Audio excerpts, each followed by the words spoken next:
Sure.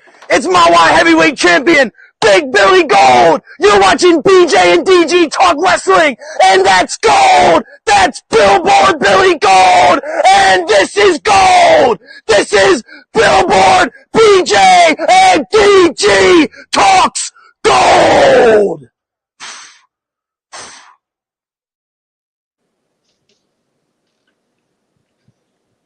Welcome back. BJ here, DG over there. What's going on, everybody? We got Pete the Wall Peters, the man who set me up this past Friday night, which you'll see footage of later. Hey, everybody. Yeah, I'm here, but like, what the hell? What is going on? What is gold? He's just yelling gold. It's Billboard. I just wasn't expecting him to be that hyped up. It's gold. Have you never seen Billy?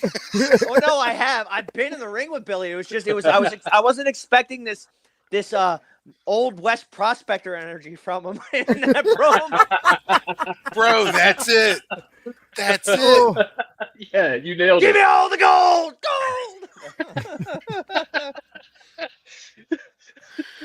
Prospector Bill Gold. I adore that man. I really do. I love him. Every time I see him at shows, it's so much fun.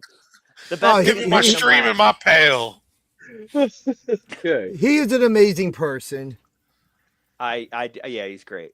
He's great. So, just a little housekeeping. I don't know where Chef is. He in the chat he said something about. Excuse me, before we get there, did anybody actually introduce our guest, or did you just point at him and laugh at him while he was laughing? That you know, in fairness, Ginge, that's on brand for if you're familiar with me. It's about as fitting as an intro. Yeah, we got the shaky kid. Anyway, Chef's not here. It was more so the way he just popped in with us. You know, I wasn't expecting Twitch to be. Yeah. You know, right there, caught me off guard. I was like, ah! You're not Chef. No, I am not. But yes, everybody, give a big round of applause. They don't trust me near a stove by myself. Big round of applause for our awesome guest this evening, Mr. Lucas Twitch DeSangro. Did I say it right? Yes, you did. Thank God. I'm trying to. Yeah, like Don Montoya. I was. Something Italian. I don't know. I'm tired. No. That's like the video we did during the whole commissioner thing, and he said Angel Orsini's name wrong. Angel or to say any? Oh, and speaking of some housekeeping, that's closer to my last name. Which one? We'll go with number one today. Oh, what up, Eddie? Hey, Tara. Hi, Tara. Archives, how you doing? Archives. What's up? What's up? Nah, man, we appreciate your input. That's what we're here for. We're here for the fans, for the millions and the millions of BJ. Actually, today, looking at the numbers, we're already in the billion. Oh, yeah, we just crossed over. You know why? Everybody's tuning in. No. Yo, rightfully so. You don't want to tune in looking at this ugly ginger mug. Jeez. So, guys, what do you guys want to talk about? Well, I mean, in first, the spirit of Chef, we didn't ring the bell. Let's ring the bell. Thank you.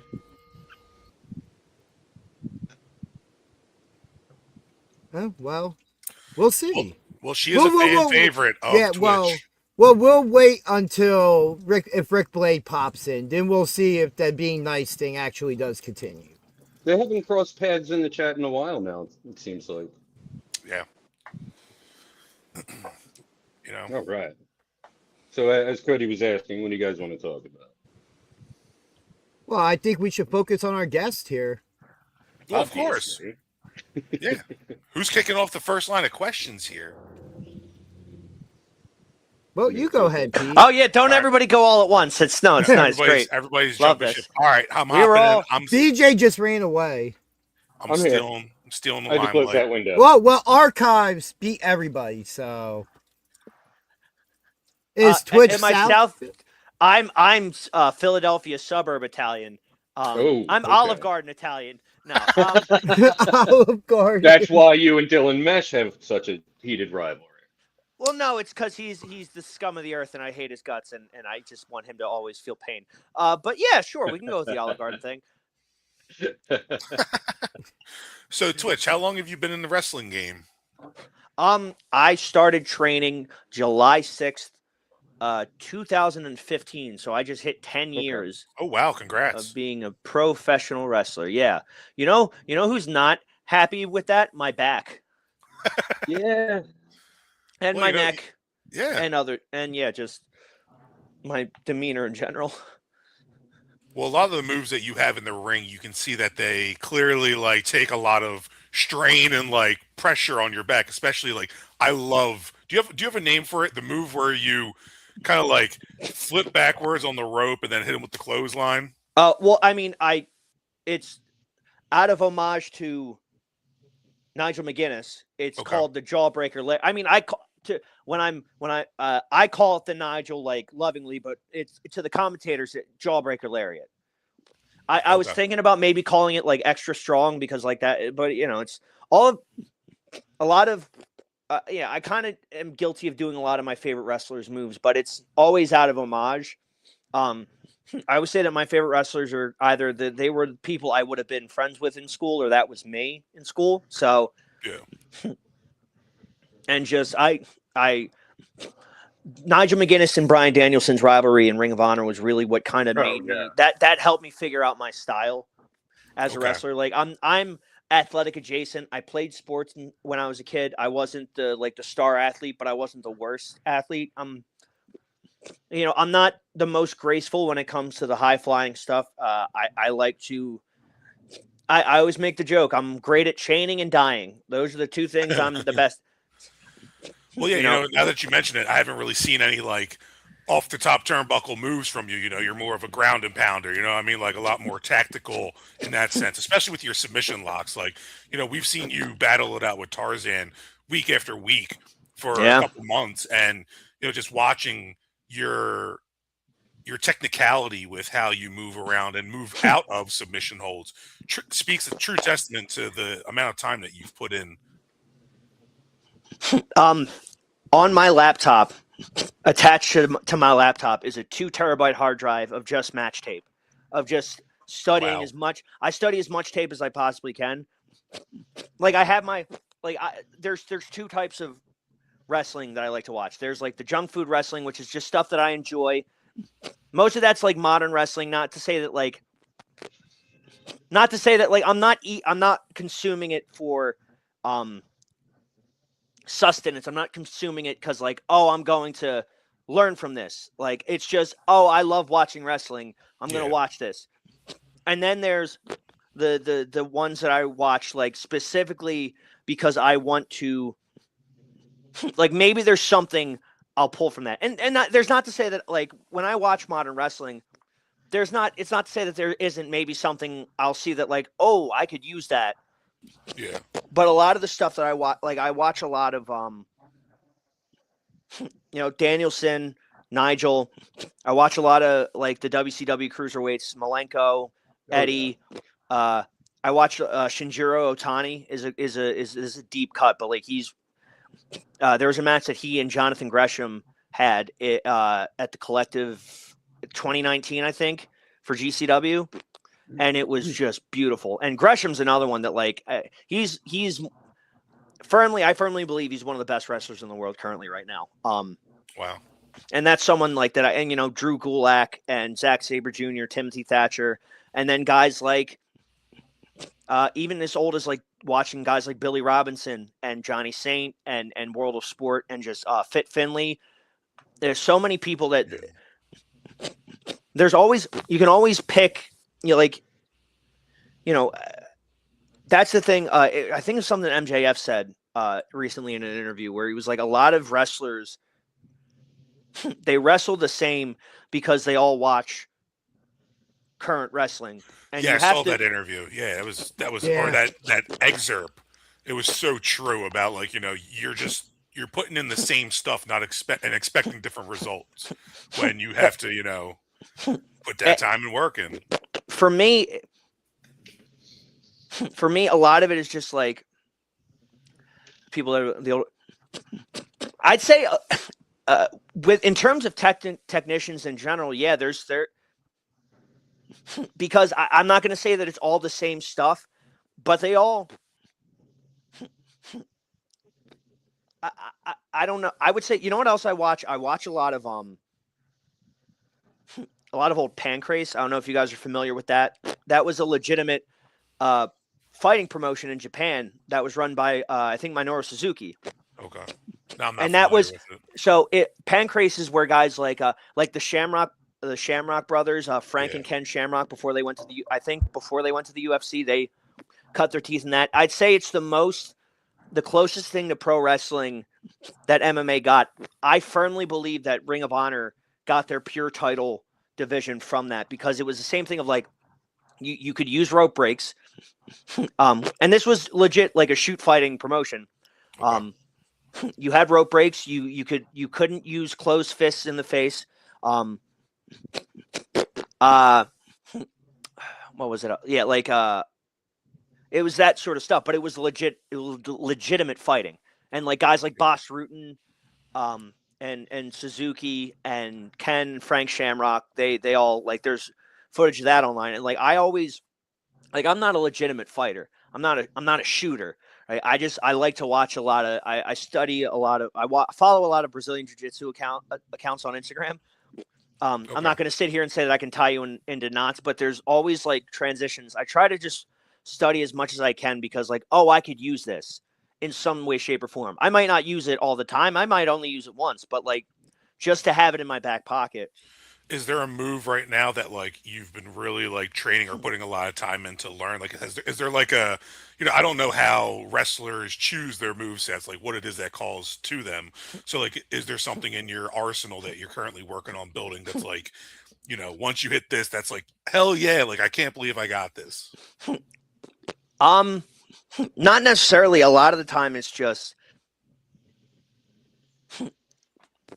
I have things that like I have things I'm already working on that I just don't hit in matches as much. Or like, you know what it is?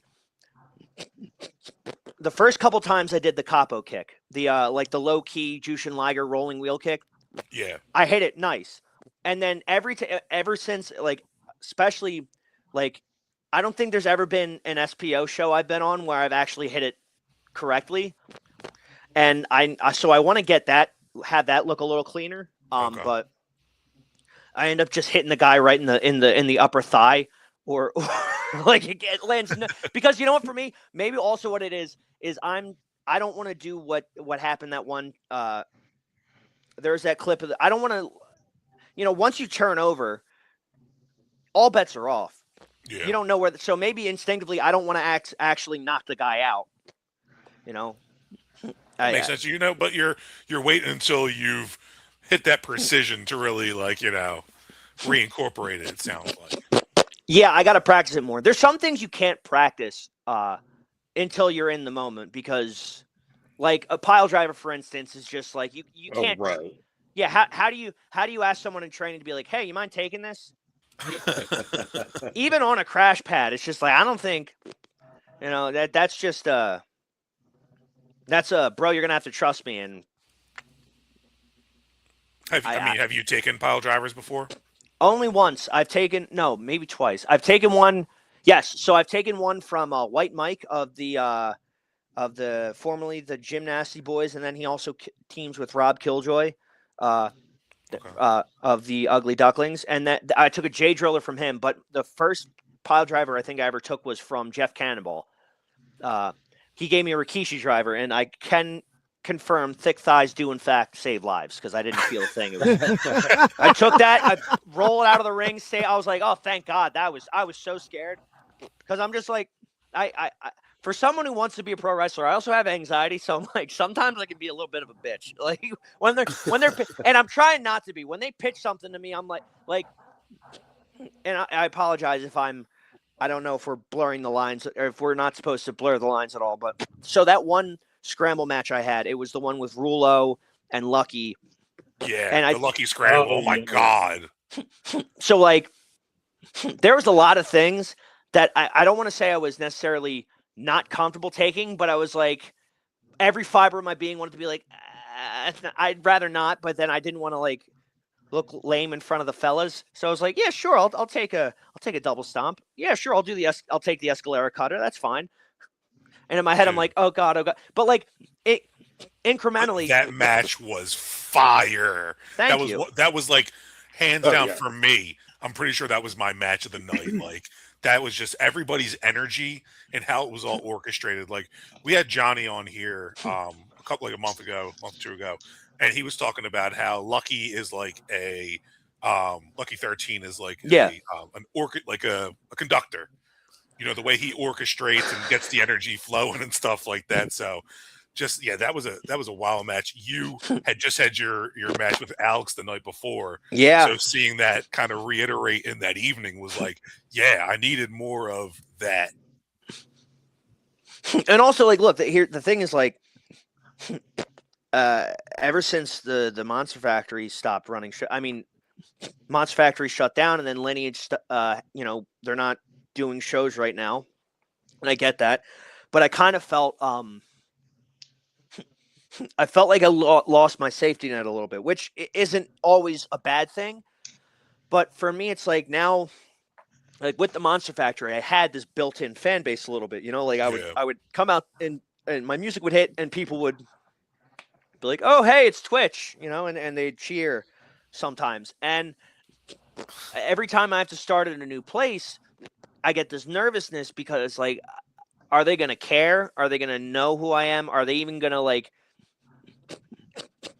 I'm always nervous. Like, I feel like I'm starting to kind of get like pockets of people at PWU and SPO that are starting to like, oh, hey, this guy's good. I like him. Oh, absolutely. Well, you know, as seeing you from the beginning of everything pop up, like, we weren't familiar with you. And I'm like, who the hell is Twitch? Like, who's this guy?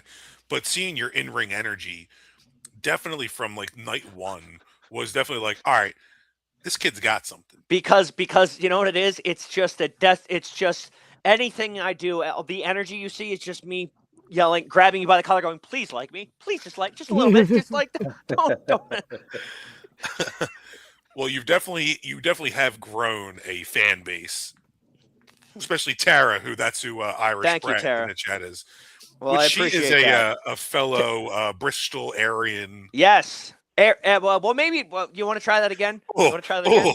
You want to try that again? Area resident. Area Crazy. resident. Yeah. Area resident. Cool, buddy. And at that point, all we've I'm gonna been say is watch the canceled. bend in the elbow when you wave hi to me. It's all I'm gonna say. All right. Ooh, Well, that well, was close. ladies I and know, gentlemen, I just got the text, and we have been officially canceled by YouTube. So Oh. it was nice doing this while we lasted. Of course, it was my episode. Of course, it was me, wasn't it? The divorce was my fault. You don't have to lie. I'm sorry, my words were not chosen wisely. No, they were Yeah, not. archive. Yeah, but then again, Tara loves JP and Tommy Grayson. Yeah. Why wouldn't? I mean, look, I'm a fan of the Graysons. I remember when I was I've known them since I think 2016, 2017. I was still doing sound at the time for the Monster Factory. I was still just doing the music. And, they were still doing they were the Amazing Graysons. And I popped for that because I'm a huge comic book nerd. So it was like, Right. that's kind of where we bonded over. And like over the years, seeing them, with JCW and then PWU and SPO, like it's really cool to see. And I'm glad that we kind of ran into each other again.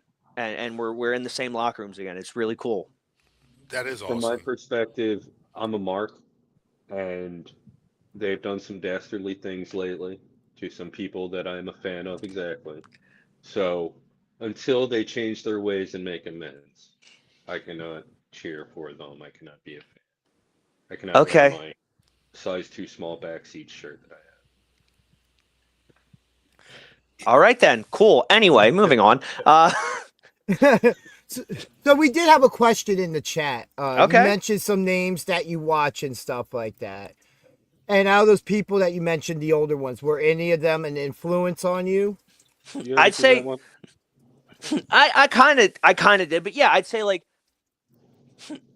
the older ones, yeah, they're all influences because in a way, you know, it's all rooted out of the same place. Technical wrestling. It's so like they all,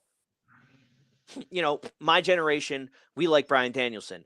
But Brian Danielson's generation watch guys like Benoit and Malenko, and Right. those Yeah. guys watch guys like Dynamite Kid, and so on and so forth. I would say it's like a family tree in a sense of like if you're to really understand where that style's coming from, you have to go back and watch Billy Robinson and then like Danny Hodge and Jack Briscoe and Gerald Briscoe. Um, so yeah, I'd say yes, they are in a way. I wouldn't say direct influences, but like yeah, I study their stuff all the time. And I mean the footage that I can find on YouTube. Sometimes you got to really do some scouring, but like There are a lot there's of a tapes out there. yeah. I mean, but like also here's the thing, and I say this all the time because like I'm an old soul in a sense, and it's not just with wrestling. I like older movies. I'm a big Mel Brooks fan. I'll say like a reference a movie sometimes, and somebody will be like, "How old are you?" And it's like it's not the point. We live in the streaming and the information age. If you really, that's why like there's no excuse to not know your history, especially in wrestling. Yeah. When Of there's course. multiple streaming libraries out there, you have IWTV, you have High Spots, you have is it Premier Wrestling Network or like you have the network. You have you have all these different avenues to watch wrestling and YouTube. Some of the like they're all putting out matches for free, so like you have to study because also you need to know like if you're watching modern wrestling and you see everything that's being done, you got to find out what's not being done. That's why I think Claudio was when he first got into WWE and like or maybe no around like 2014 people started realizing how good Claudio Castagnoli really was because it was this old school strength. And like he really looked because the stuff he was doing was kind of out of it. The look and the feats of strength were kind of like just plucked out of a different time. But I still think also one of the best wrestlers in the world. But you have to know your history, I think. Absolutely, especially as an in-ring performer, because we've definitely seen occasions where people get called copycats, or oh, you're stealing people's moves, and where Well, there definitely look, is here's a the thing. community. There's definitely a community of paying the How, homage, and also giving props for certain things. Well, I think also look like it's unless you're someone like Javon Evans, who or like someone like Bandito, like I think the last time we really like early 2000s indies, guys like Special K, Deranged, Azrael, Amazing Red, the SAT, Quiet Storm, Ghost Shadow. These are guys that like a lot of the moves you see on TV today. That was just them trying to one up each other. Yeah. Right. The Sunset Flip Powerbomb was invented by Deranged as a counter to the Mad Scientist Bomb. And the Mad Scientist Bomb was just like you would have the guy kind of like his like almost like an Agori bomb in a sense, and then he would just Right. flip him over your shoulders and powerbomb him. Like, and that was just them like all trying to one up each other. Because like they would come up with this move, okay, so then Deranged came up with the Panama Sunrise variation of it.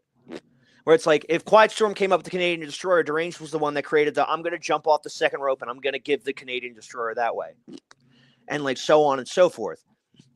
But they did so much that it's hard now to like really, when's the last time you saw like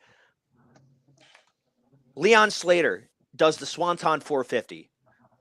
I Yeah. love that move. Nobody's stealing that.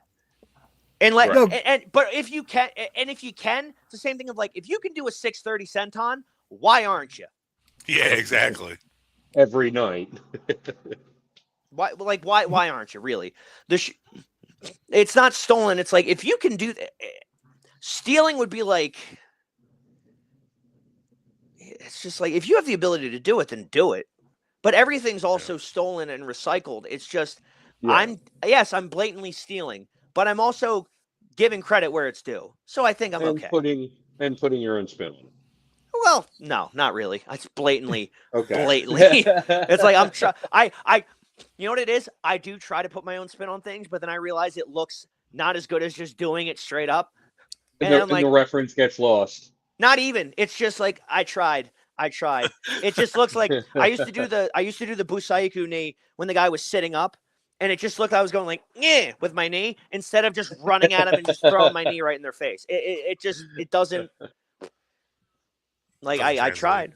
No, it just doesn't look as good. It just doesn't look as impactful to me. And on top of that, how many moves are even original today? You know, like there was a time and age where a DDT was a legit finisher, and then everybody started doing. You had Jake coming out. Well, yeah, they're doing the DDT, but they're not doing my DDT. Eddie Kingston's using the DDT as a finisher. Robbie Illuminati. Yeah. Yeah. It's about who. It's like, it's about who's doing it as a finish. Yeah. Yeah. If you're doing it as a finish, then it's a finish. Yeah. But if you're not, someone like Mikey G's doing it, I wouldn't buy it as a finish. But him using the curb stomp. That's a little different. That's the King Street Stomp. That's what Johnny was calling it. Yeah. So when it comes to naming your move set, do you have like a specific theme that you like to keep within? Kind of. Because I noticed there's some kind of, I can't like.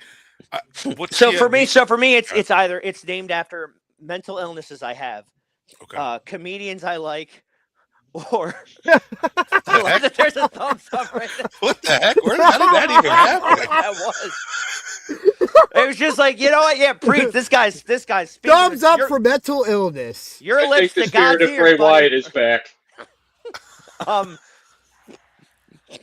Mental illnesses I have, comedian punchlines, or like comedians that I like the haluva kick I do. I call it a mouthful of shame because I'm a big Jim Norton fan. Tussle. The knee, I call it Dragon's Breath because it's the shotgun knee, and Danielson was the American Dragon. Yeah. The super kick, I call it the super tick, because Tourette's. Then the cutter is, and when I do the Tower of London, that's called a nervous breakdown. Which is also it's because I'm on the verge of a nervous breakdown any and every day. And also I'm a big fan of punk music, so the Black Flag song is obviously my entrance theme, and then there's sensory overload, which I have autism. Sensory overload. That's the finisher, right? That you normally. That's the one. I clock them in the back of the head with your elbow. Yeah, I used to be. I'm starting to do it as an elbow now. At least when I'm standing up. It would be sensory overload because I would give the guy a boot in the corner and he would stumble out to his knees, and then I would hit him with the clothesline in the back of his head. So when they're on their knees, it's a discus clothesline, but when they're standing up, it's going to be the roaring elbow. Okay. Yeah, I love that move, man. It's such a solid finisher, and it really hammers it home, literally. What's my favorite move that you've ever seen? Okay, so because it's hard for me to say that I love all my moves like equally, because it's like, oh, this is cool that I get to do these. But I'd say my favorite moves in no particular order. Sami Zayn's Blue Thunder Bomb is a thing of beauty. Absolutely. And Evan Bourne, Matt Seidel's Shooting Star Press is another one that's just like, just one of the most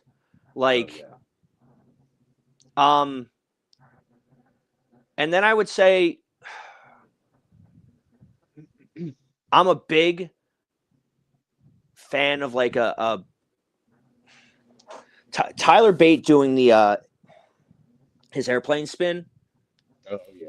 was Yeah. great, and Ilya Dragunov, the Torpedo Moscow. It's just gnarly, but oh yeah, and then Jeff Hardy Swanton Bomb like that. Hell yeah. The way he arches and then it was just like it's graceful. Yeah, man, it's hard because like there's so many great moves out there that like they just look all. I mean, okay, you know what? I like this is controversial. I always wanted my knee to look more like how Kenta would do it. You know, like Kenta would kind of like when he would do it, he would throw his knee up, but then like his one leg would be like this, and his other leg would be like straight out, and it would look like he was almost like bicycle kicking the guy. Oh, nice. Yeah, I like it's the way Braun Breaker sets up the spear, but Kenta would do that with the knee. Okay. Destino, that's another one. That oh my god. Every time I've taken Destino, it has sucked. Because usually a board will fly up and hit me in the head in the back. Like I feel like I don't know if it's just because like it's just all the force is coming down on me or like, but I feel like I felt like a board kind of weeble wobble and smack me right in the back of the head. Ouch. Yeah, I know, right? Always fun. How do I mentally prepare for a match? I pace around the locker room like a crazy person, and I listen to music. I have a specific playlist that I listen to, not on shuffle, in a particular order. Music is very therapeutic for me. Because of the tism, it's hard for me sometimes to express how I'm feeling. And music is I feel like music can very much dictate my mood or help fuel it. It's very medicinal to me. It's why I don't want to, like, I perform in bars with the music, but it's very, like, I just want to do bar shows. Yeah. Which is, I get, like, I'm good at the music, and I probably would make a lot more money at this point doing the music, you know, but I don't ever want to look at my guitar. You do, man. Dude, you kill it out there, dude. I appreciate it. I don't ever want to look at my guitar with this, like, I don't want to do this tonight. I don't ever want that. Like, so, like, wrestling, as cynical as it sounds, I could learn to, you know, or like there's stuff in wrestling I do that I don't want to do all the time, but I do it anyway because you know, and I could learn to hate the wrestling business but still like watching wrestling. But I feel like if I don't ever want to look at my guitar and get like a tightness in my chest because like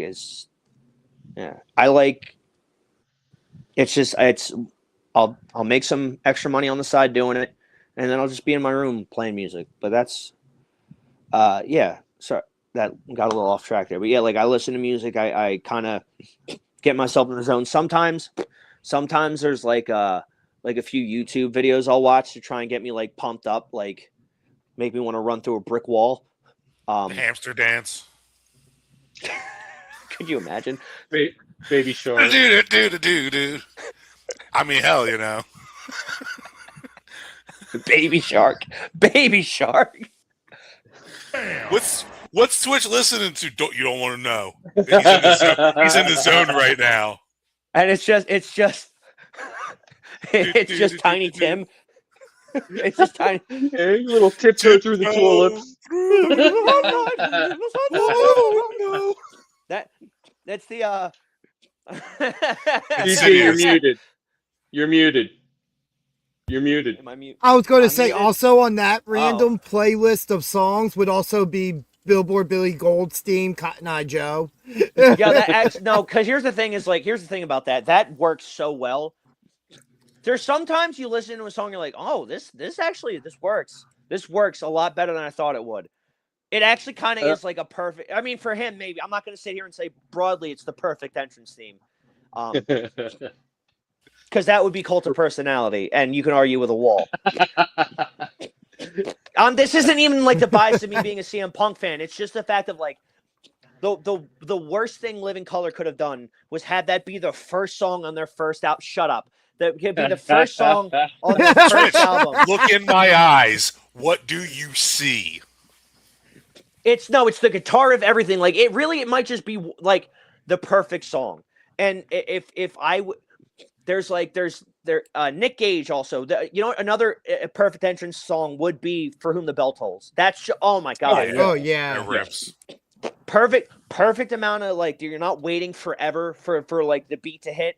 It's just the feeling like you get, just like what radiates through you when you hear that. And then when Nick comes out and just the energy, it's just perfect.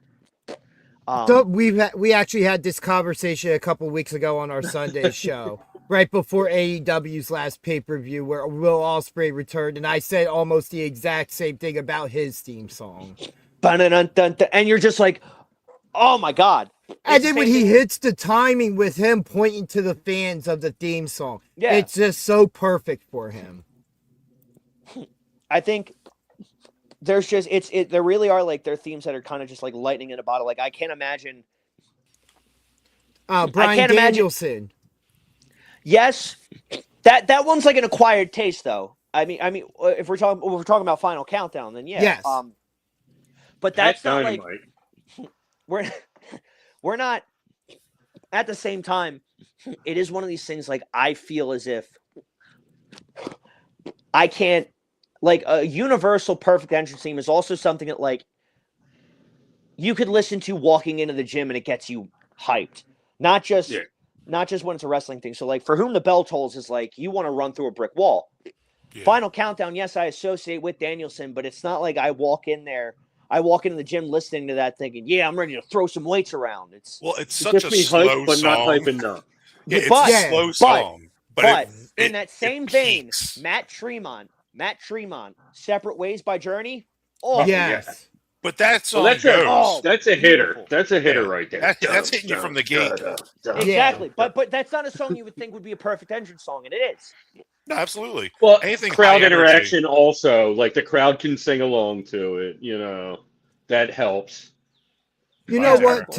Tara, shut up. You'll be back. Shut up, Tara! All right, be nice to Tara. We are. Declan wasn't. Those Bristol area residents need to stick together. I say, you're walking a thin line, son. Well, I used the proper terminology this time. Thank God. Yeah. Well. That. Whew. Pete's just convinced to get us canceled. So now let me ask you this, there, Mr. Twitch. Yes. Mr. Twitch was my father. No. So we've seen you wrestle across multiple promotions and even ones in which we haven't seen. We see the importance of music in your life.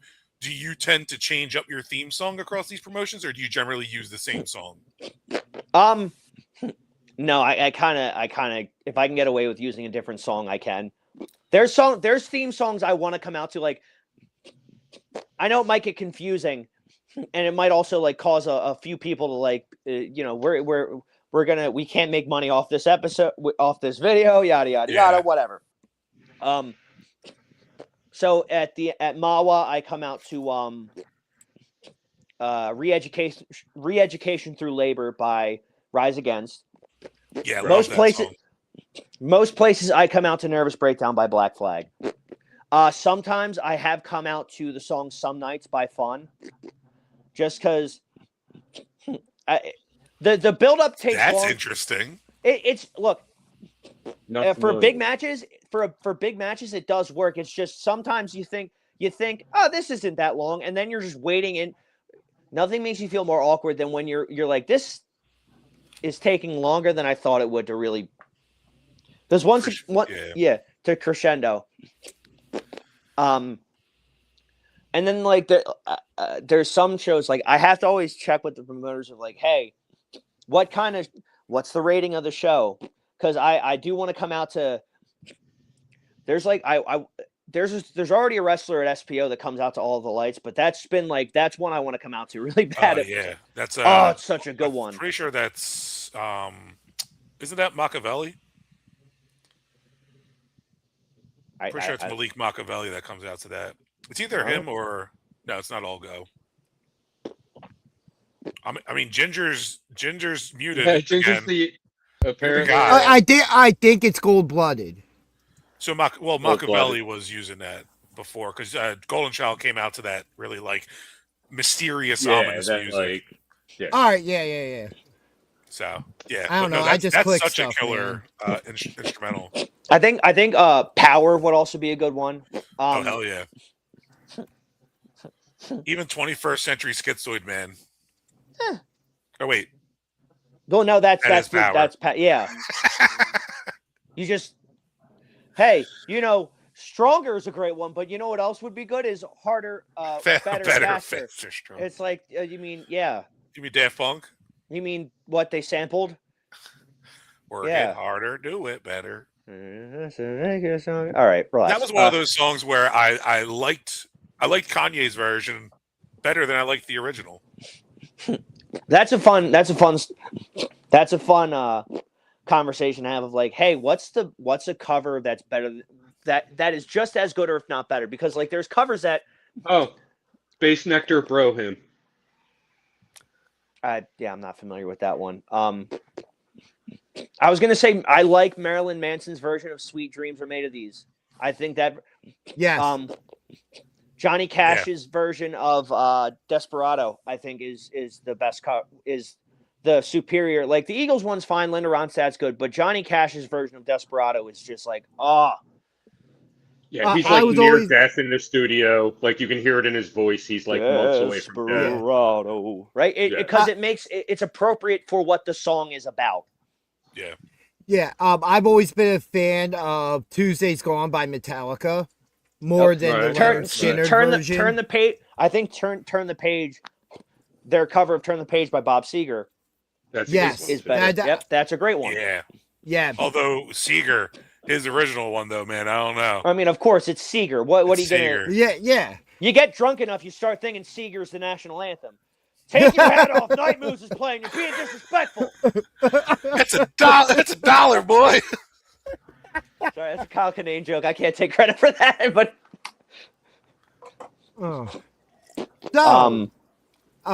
Let's talk some stuff SPO and PWU related for a minute. We're almost running. I was going to say we're almost running out of time. We're just screwing around. It's 6. We got a little 15 minutes left. So let's.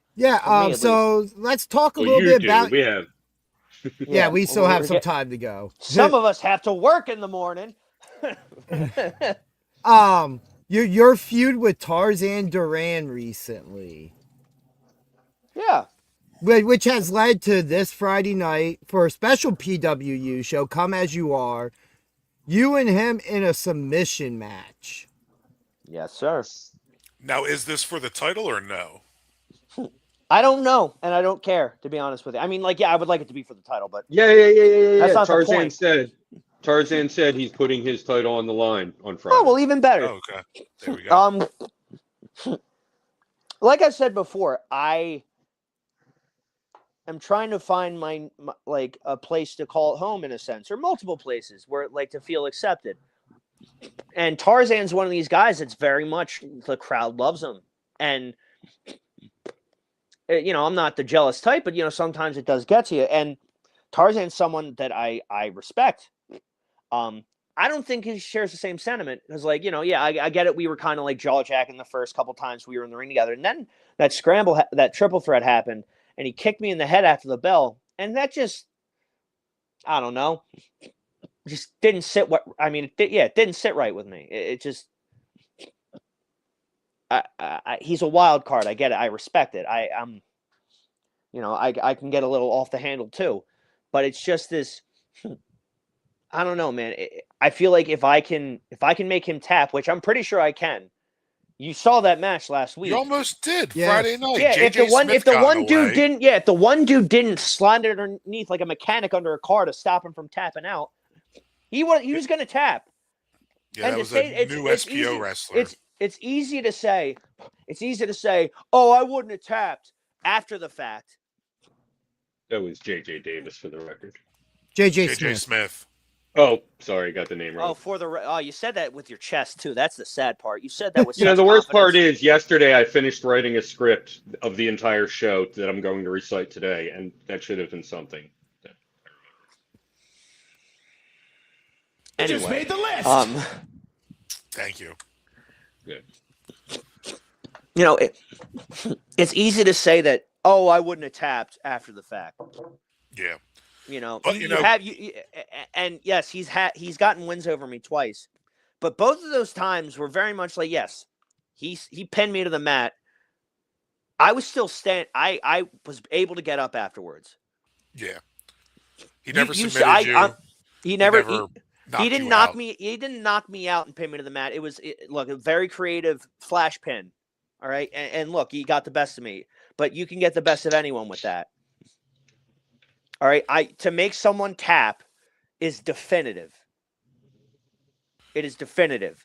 Yeah. You tap, you snap, or you nap in a submission match. There's no way to say it's a fluke. There's none of that. It is the finality of it. And Tarzan says that he doesn't tap. The deeper, you better hope that you get me in a chokehold that I can't get out of early, because the deeper the water you pull me in, the harder it's going to be for you to swim. Honestly, you better be a knockout art. You better be Tyson in his prime, because you think you don't quit, I will not die. There ain't no grave deep enough. Honestly. Damn. It sounds like Twitch is ready for Friday night. No, because like I'm determined to win. I want to win. I want to beat Tarzan. There's been ever since the factory shut down, there's been a bit of a crisis of confidence. I'm not going to lie. I've kind of felt like a man without a country in a sense, like, and trying to find a place that will welcome me and respect me, and it just feels like one of the most uphill battles. Like I feel like Sisyphus, pushing the rock up the hill. Yeah. Well, you've been killing it at Spo and Mawa. Well, I appreciate that, but again, like, I've only been on the winning side of one match in Mawa. Doesn't matter how good the performance is. At the end of the day, the wins and losses, Yeah, but we see your heart and determination. So, like, in some cases, you may enter in as an underdog because of the unfamiliarity of it, but you quickly win the crowd. I've seen it. I've watched it, week after week. When you come out through that curtain, everyone is psyched to see you in a match. Even if, you're facing a Tarzan Duran, you hear the crowds, let's go Tarzan, let's go Twitch. Like, the crowd is torn because they want both of you to win, but clearly that's not an option. For me, it's just look, this time last year, I was at the top of my game, like chasing I was just on the cusp of winning the Monster Factory Championship. I was like, yeah, I was at the top of my game. I was in the best form I think I'd ever been in, and then now it's just scratching and clawing my way back from starting from scratch. It's been rough, but I'm not going to stop. I'm not going to quit. It's just I need this. I really need this. Yeah. And God damn it, I'm going to do it. I'm going to make him tap. He's going to shake my hand. He's going to respect me. And then I'm Lucas Twitch DeSangro. I'm chemically unbalanced. I'm mentally unwell. And God damn it, I am really good at what I do in between those ropes when the bell rings. And it's about time people started realizing that. Respectfully. Hey, we know. Yeah. We know what you're capable of. I don't think you do. Well, I'm sure we haven't seen the half of it, but we're going to see something else Friday. And none of this is to say that Tarzan himself is a slouch or anything like that. No, he's not. Him in some crazy situations himself. He is a master. He is a master of the air. He is a master of the ropes. That's not going to mean dick. It's a submission match. The only time you can really utilize the ropes in a submission match is to get out of a submission. And I'm going to make sure you can't crawl out of there. 40th. Okay. All right. Fair enough. Damn, I didn't realize. Is that all it took for me to get booked? Is just really just like Just vent. Damn, that was easy. Look, you come on, You gotta hop on you come on podcast. BJ and DG. I just Talk gotta, wrestling to get booked. screw going to therapy. I just gotta start venting it publicly, and then they're gonna start. Okay, fair. No, please still keep going to therapy. It helps. Yeah, in this economy, no, fuck. Ain't that the just do truth? better help. Or you could just be like Declan, just go on random podcasts and scream at the host for 15 minutes. That's Yeah, another yeah. one. That's another one. I want to step in the ring. I want that Skywalker title. Yeah. I'd love to see that match. Because have you and Declan fought before? We have fought once in a triple threat match long time ago. Okay. I was kind of hoping that Pat Dynamite was still going to be the champion when I'd like to score. There's a lot of people on that roster that I would like to tear it up with. That I think. Who do you think, like, if you had your choice, who would you want to square up with after Tarzan?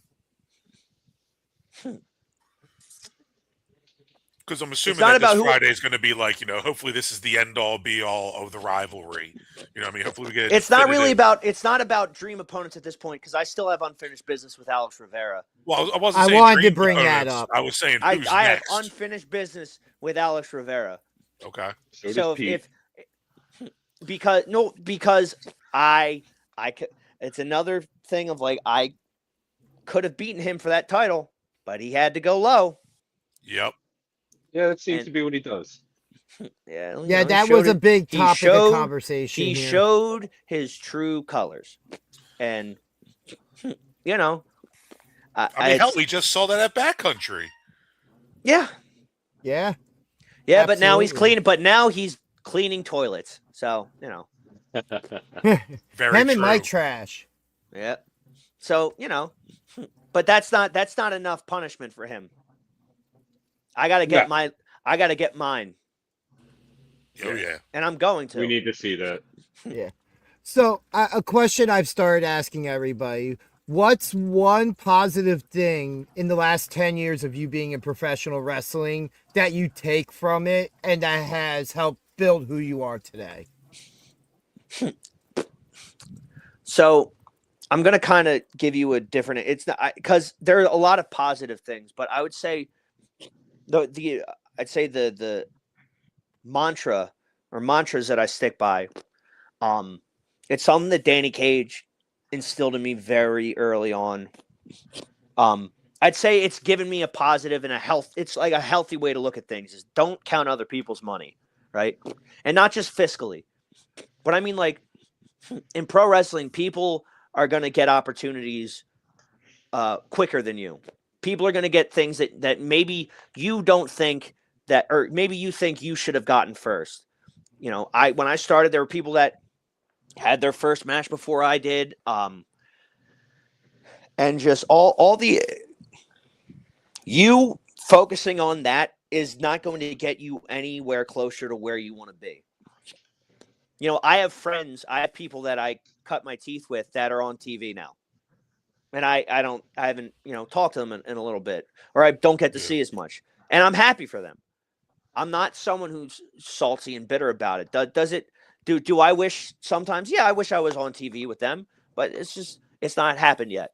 And it's not to say that it won't, but if I'm just counting their money and focusing on, well, why is so-and-so signed to something I'm not? Why are they getting booked at this promotion and I'm not? That's not getting me anywhere closer to being booked there. So just clap for other people. Your time will come. And also maybe it's just not your part in the movie yet. That's the other thing that Danny would always say. It's not your part in the movie. There you go. I like that. There's no roadmap to this. And there's no, especially because at the end of the day, it's all just show business and there's no roadmap to making it. Some people, they're going to get lucky. Some people, I know in the back of my head, I always know, hey, I might not make it. So I want to just have as much. The goal is always to get signed or to make pro wrestling my full-time living. But I want to have fun with my friends.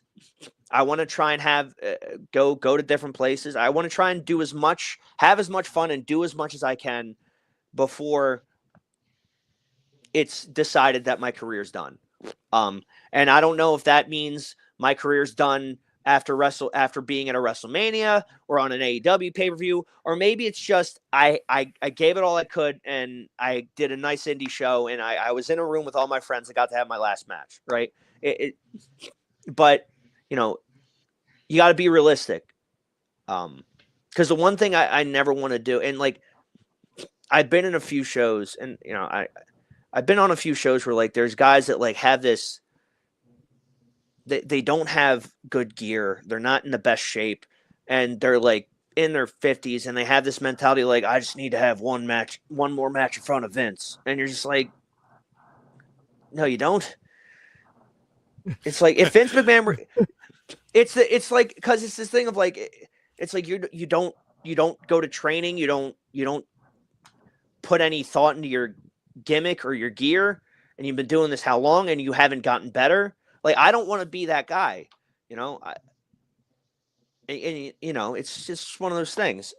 I once this stops being fun for me, and once it stops, like, I just don't want to be that guy. I don't foresee that even happening with you though, man, because like just based off this conversation that we've had with you, you know, you're more than a wrestler. You're also like us. You're a mark because the ability that you have to call back spots from like 20 years ago, 15 years ago, the retention and the ability like of just knowing the names, the moments, the spots, the venue at times, you know, like you clearly have a love and passion for, you know, the art of wrestling.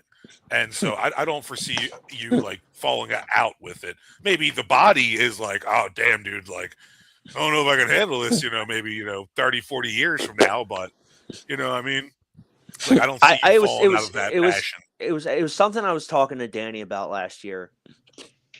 Because it was this thing of like, I could see myself, I don't know about running a wrestling school, but I would definitely want to see myself like helping give back. Like I wouldn't mind helping coach or something like that. Like I would love to do that. You know, I love wrestling. It's John Oliver said it best. Wrestling's better than the things you like. It really, like, when it's good, it's phenomenal. And when it's bad, it's so great. Like, like, come on. It's so true. It really is. Because it's fun. It's fun. Like, at the end of the day, you got to have fun in there. That's another thing. That's another piece of advice. Like, take the business seriously, take the preparation of it seriously, and take what you're doing in the ring. Like the fact that your life is in someone else's hands. Like I tell the younger kids, like at Lineage, I would tell them this all the time. I'd be like, to the fans, we're opponents, but to me and you, we're dance partners. And this is a very dangerous dance. My life's in your hands and vice versa.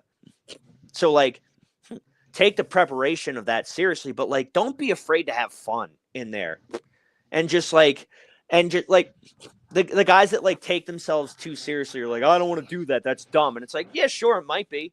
But you know, at the end of the day, if Minoru Suzuki isn't above wrestling a blow up doll, who are you to say you don't want to do silly things?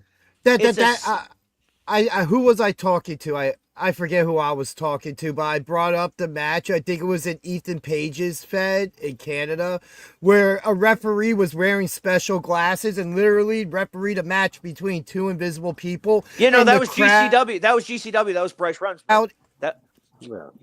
Or like mystery wrestling is such a fun example of like that dude Psycho Mike, when he keeps headbutting the refs and like 5 in a row, and then Bryce comes in with like a hockey helmet on and he headbutts him, and then he just weeble wobble, and it's fun. Yeah, and they have the one guy who knows fun. Yeah, and they always have. There's that one guy with mystery as well that always knows where the hard camera is, and everything he does. Yeah, everything he does is he's always looking at the hard camera. Do a shoulder tackle, he's looking dead into the camera. Like, don't get me wrong. If you're in a blood feud, don't start trying to do shtick. But like, don't be afraid to have fun in there, because that's gonna make you. That's gonna get more people to be like, I like him more now, right? Yeah. Like, okay, the thing with me and Tarzan, the first time we wrestled in that tag match, and then the match the night after, where I'm just being a sassy bitch. Oh, so much fun. Oh That was yeah. The enjoyable banter was Yeah. to so much watch. fun. Come on, like that. Don't be afraid to do that, and just have fun. No, Because there, people talk to. I had more people talking to me about like, oh, the chemistry you guys had with that was. I had more people compliment me on that than what I was doing like in ring wise in that match, because that's the stuff they're gonna remember.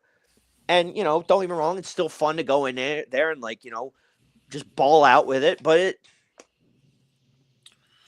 Well, I noticed with the grudge match that you guys had, there wasn't that banter between you two. It was very much so like there was a goal of making the other. Well, that night it looked like submit. You oh know what I yeah, mean? Like, because it was all fun and games until he kicked me in the head after the bell, and now I'm a nice guy until I'm not. yeah. We want it's all fun and games until you do something bitch made like that, and it's not cool. So well, we've hit the hour mark here. I don't know if you want to stay on for a couple more minutes, but if not, do you want to let people know any upcoming dates besides this Friday at the Pro Wrestling Star Academy? yes, but every second Friday of every month, I am performing live music at Odd Logic Brewing Co. in Bristol, Pennsylvania.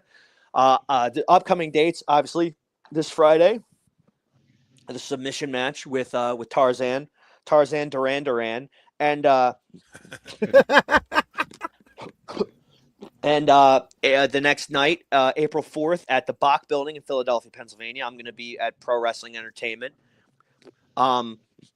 April 11th, anybody that's in the Northeast Pennsylvania area, I am going to be wrestling again, returning to New Era Pro Wrestling up in Mayfield, at the Falcons Nest. I'm not sure if I'm allowed to announce who I'm wrestling yet, but I'm looking forward to it. And the MAWA. I believe the next show is May. It's in May. I forget Second, when. maybe? Or no, that Um, was something May else. 2nd's dog. I I'm think about Yeah, to it's May May say, 30th. I think I spoke to somebody earlier and they told me about Pretty sure that. it's May 30th. It's the end of You can May. follow me on Instagram at Lucas Twitch DeSangro. Same with TikTok, and then my Twitter is Lucas Twitch 318. Also, go support Pro Wrestling Star Academy. Go support Lineage Pro Wrestling as well. Go give them a follow. That's the from the ashes of the Monster Factory is Lineage Pro Wrestling. Right. Goldie and Missy Sampson and Travis Jacobs are doing a great job over there teaching these kids. Just prowrestlingtees.com/Mr. Fantastic. Buy a t-shirt, please. I'm broke as all hell. Aren't we all, brother? Aren't we Oh, Have you all? yeah. had the shirts? Have you had the shirts at SPO? No, I got to get them made, but again, broke as all hell. So I got to get them bulk ordered. But Well, if you need a new, contact to make your shirts. I'm about to say they made a lot of my shirts now are from Wicked Works, ironically enough. I'll have to But take yeah, that into consideration. But my financial status is Donnell Rawlings when he found out Dave Chappelle went to Africa. I'm broke, bro, bitch. But yeah, man, thank you for joining us tonight. Thank you I for wish having we me. had This a is bit fun. more time to talk about a lot of your musical stuff and everything. Well, Hopefully look, there's always a next time. It's unfortunate, but I'm 28 years old and yet I'm 70 at the same time because we are getting past my bedtime. I have to be up very early in the morning for my actual job. Yeah, and you were talking about finding your home in pro wrestling. I definitely think that you found it at the Pro Wrestling Star Academy between SPO and PWU. Oh, absolutely. I'm sorry. I really like working for them, and I hope that this is something that lasts a very long time. But on that note, again, thank you for joining us. We'll let you get to bed because we all have jobs in the morning to get to as well. Yeah. And we still have a pretty long show to get through here. Well, Godspeed, gentlemen. I appreciate it. What was that, Pete? No, BJ was pointing to me as if like I wasn't working tomorrow. I still got one more day before I'm out, before I change careers, and then I'm working Thursday at my new job. I'm gonna go now. Twitch, thank you so much for finally coming on, man. I've Oh been, no, of course I can't. I've been I'll be back. I'll make sure I'm back on sometime soon. excellent. So, And was who a lot knows, of maybe fun. you'll be the Open new invite to come. world traveling Skywalker champion. Whoop whoop. Yeah. You have an I can be open down with the invite. clown till I'm dead in the ground. You don't know. That is very true. I mean, I was at the gathering this past summer, so Doesn't surprise me. Anyway, you open invite to come back on anytime. You have yourself a good night, and thank you you as again. well. Thank you. Thank you. All right. Bye bye. Bye-bye. Ladies and gentlemen, that was Twitch. That All was right. a really fun interview. Hell yeah. No, yeah, absolutely. So we do at the top of the show, we kind of jumped straight into the interview. We do have a punishment from Pete for losing the backcountry predictions, and as well, if you were following us on Instagram, you saw that there was a little bit of beef between me and this Benedict Arnold here. Yeah, wave hi to the folks at home. Now that Twitch is gone, we're down to about 2 people watching. So, I wouldn't say Benedict Arnold. I would say more of a whistleblower. Yeah, thank you. Thank you, Beej. Thank you. Yeah. All I'm over going to here. say, all I have to say is the comment to respond to that in my head. This is all I'm playing. I don't even know if that's PG. And that's to what I'm saying in my head that I'm not saying, because we already got close enough to being canceled today. You know what a whistleblower is, right?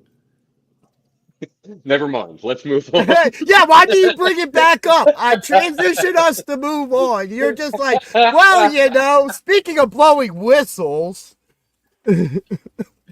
Toot toot. Let's go.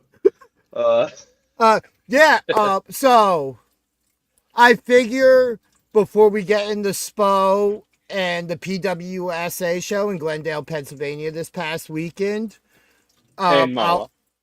I was going to let you guys talk about Mawa some. Oh, I thought you were segueing in a different segue.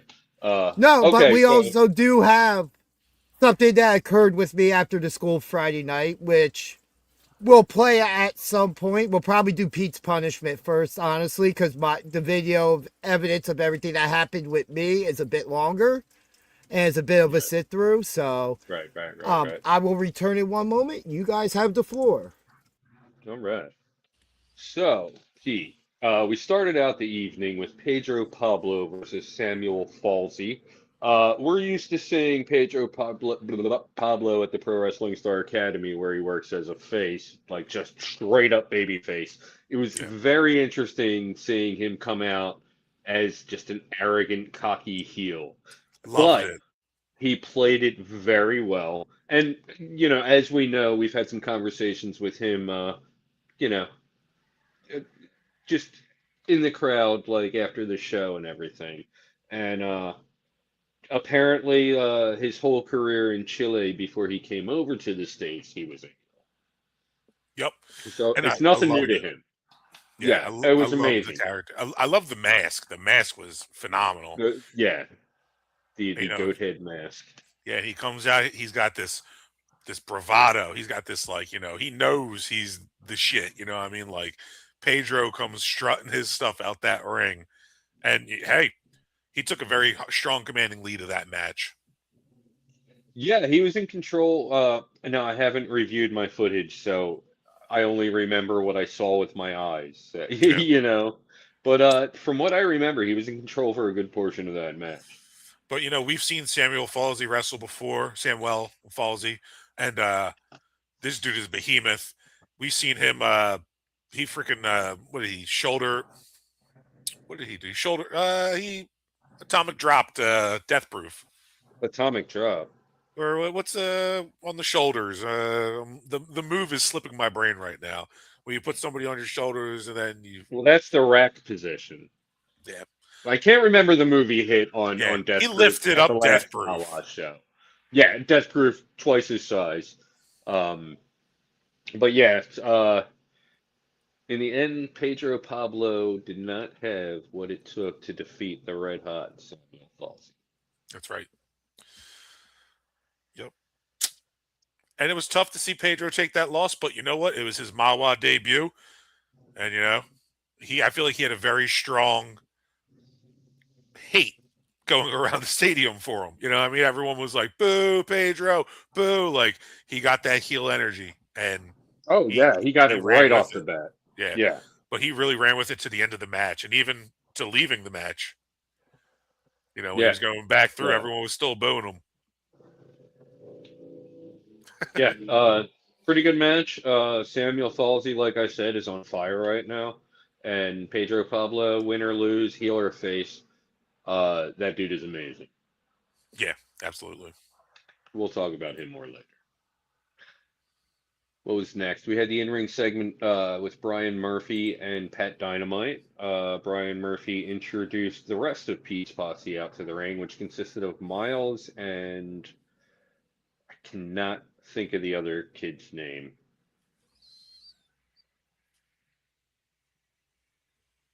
The Yes, Danger DJ. Ginger has appeared. Original MF. No, No, the I other said that guy. Miles, yeah, original MF, yeah, and there was As I another. got my headphones on, it was the other. Those were the only two I remembered seeing in a video clip at one point on Instagram. Uh, So the other member of Pete's posse that came out was involved in the KTB three on one Italian match. Tank. No, it was a tiny kid. That Tiny tank wasn't Tank. there that night. It was the one with Logie P and Miles. There was another kid Yeah, that was the week in I that wasn't match. there. Uh, That was also the well, we'll same week never know. that Billy won the title. Yes, which I have a 17.5 minute long video for us to watch together at some point. I have the whole thing Well, I because watched you it, weren't there. I but I know, but you watched it haven't on seen the Smoke Stream. but you haven't seen my footage. But it's not any different than there, unless Oh you. no, you can hear crowd audio, Oh, true. uh, different angles, better picture quality. Whoa, easy there, Peach. Since There he you wants go. to bury companies and everything. Right? Like, what up?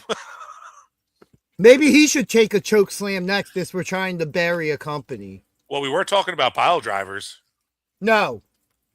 I take that. I'll take that off the table. No. But let me bring this guy back on.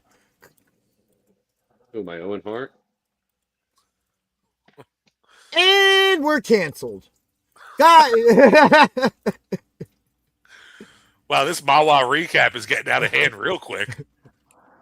You guys continue. So, Brian Murphy's segment. Brian Murphy just pretty much demeans and insults Pat Dynamite, and Pat Dynamite is not standing for it. He ends up getting beat up by Pete's posse, which leads to a match between Brian Murphy and Pat Dynamite. Or did they like scrap a little bit first, or They was it scrapped just like first, and then they okay? jumped Pat afterwards. It's amazing how this is all coming back to me, and I haven't thought about it since Saturday. Uh, So much has happened. Like it's just we had back-to-back weekends of shows. We had back-to-back weeks of guests, and then also Sunday's guests. Like there's a lot to I have retain in 40 this gigs. brains. I have 40 gigs of footage from that night that I haven't watched back yet. Yeah. Oh, God. How much I filmed miss those days. every second of every match. How I miss those days of doing like especially what Pete does, recording those stuff, chopping it all together and everything. Why do you miss You those know, days?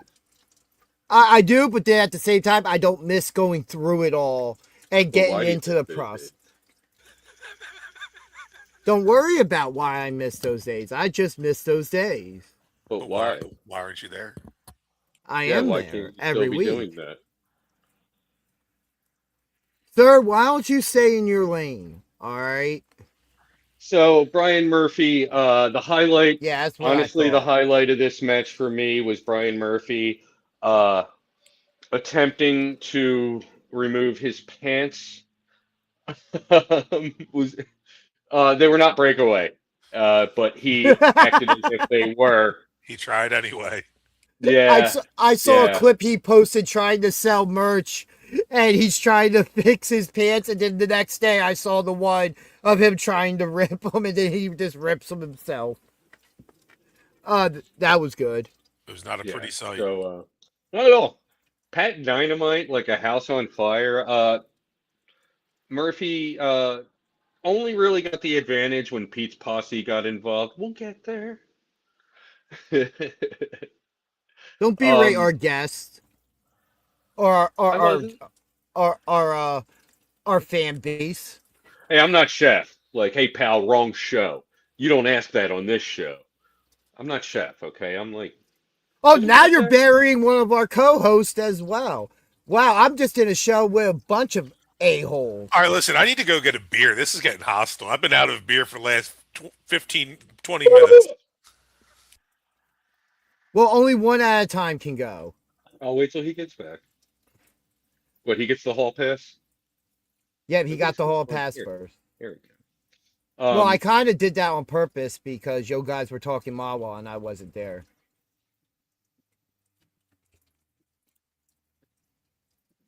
What have I Yeah, said? that We'll wrong get there. show. No, wrong show. No, no, no. You That's all Chef. see, look, dude, you just No, remember there was that one guy who was all look, like aggro look. because Chef was like, "Hey, that's not what we're talking about this Yeah, show." yeah, yeah, yeah. But right now, this is how I feel you guys are being. I'm better than you, and you know it. Right. No, no, no. See, just, you made me lose my train of thought. I had something really good too. Every time I say that, every time I say that, it's a reference to when Chef gained an enemy. It's Like the that's callback. like a callback. I'm not like wrong show, pal. No, no, that's not what I'm doing here. Like every time I say that, it's because of that scenario. Like, yeah, that's But yeah, yeah. so go continue talking about the whole Pete's posse thing. Yeah, Pat Dynamite wins. And he had already kind of partially turned face, but the dial fully turned. And the crowd was about it, but they have been so against Pat Dynamite recently that they just needed someone to say Dynamite, Dynamite, and then the whole crowd blew up. Like once I started chanting Dynamite, they accepted him. Pete. Agreed. Yeah, he was there. Yeah. Sorry, I was pouring out my beer. Well, I wasn't there, so I can't really comment on any of this. Well, I mean, like that was a really good like wrap up of that conclusion of that match. He nailed it right on the head.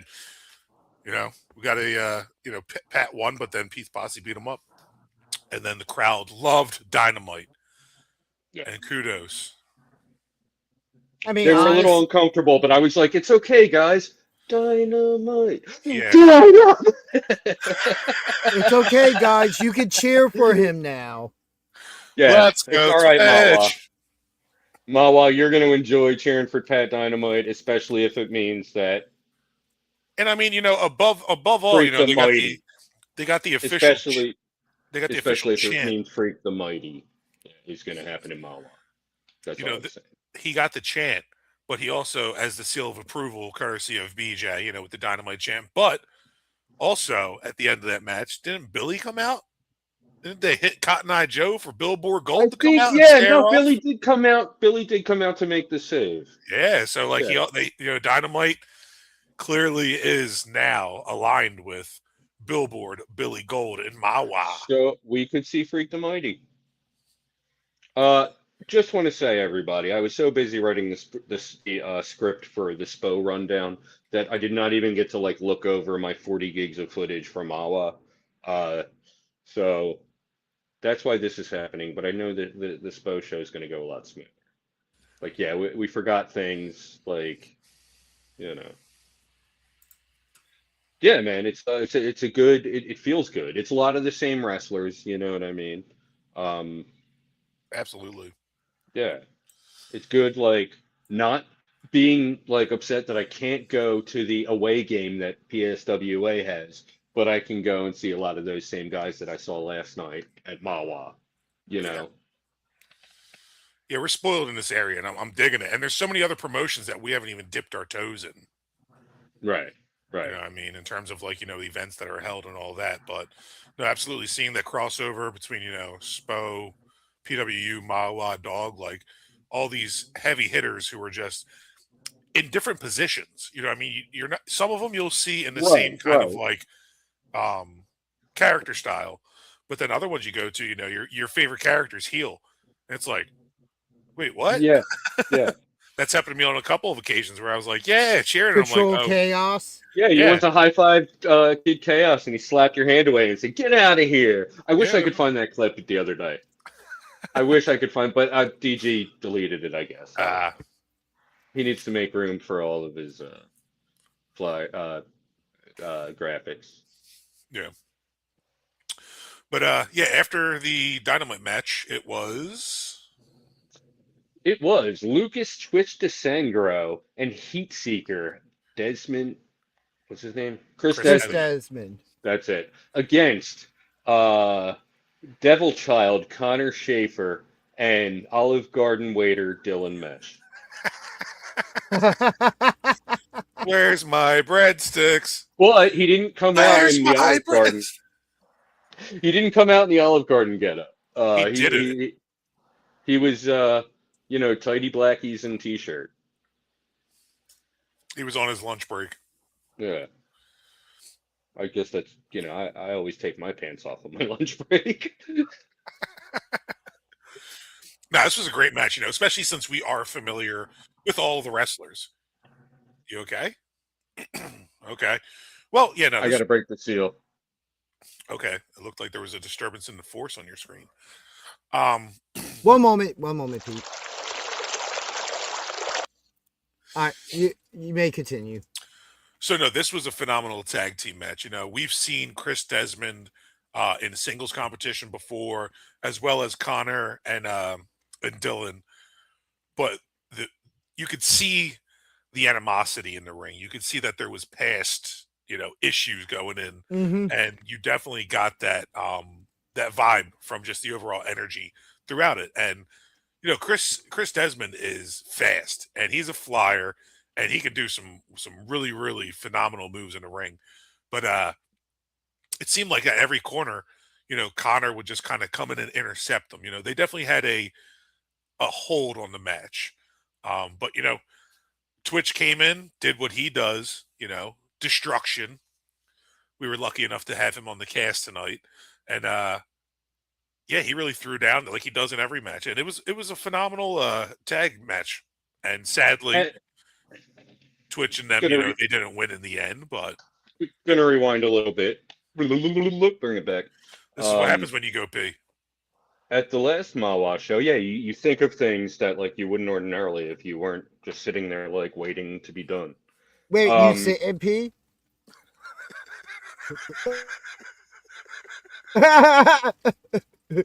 Hold on, I guess let me cheer. I made him go to catering. He said himself Oh, I thought you removed him. catering after that. As he now pours a beer, like this ginger mother beep.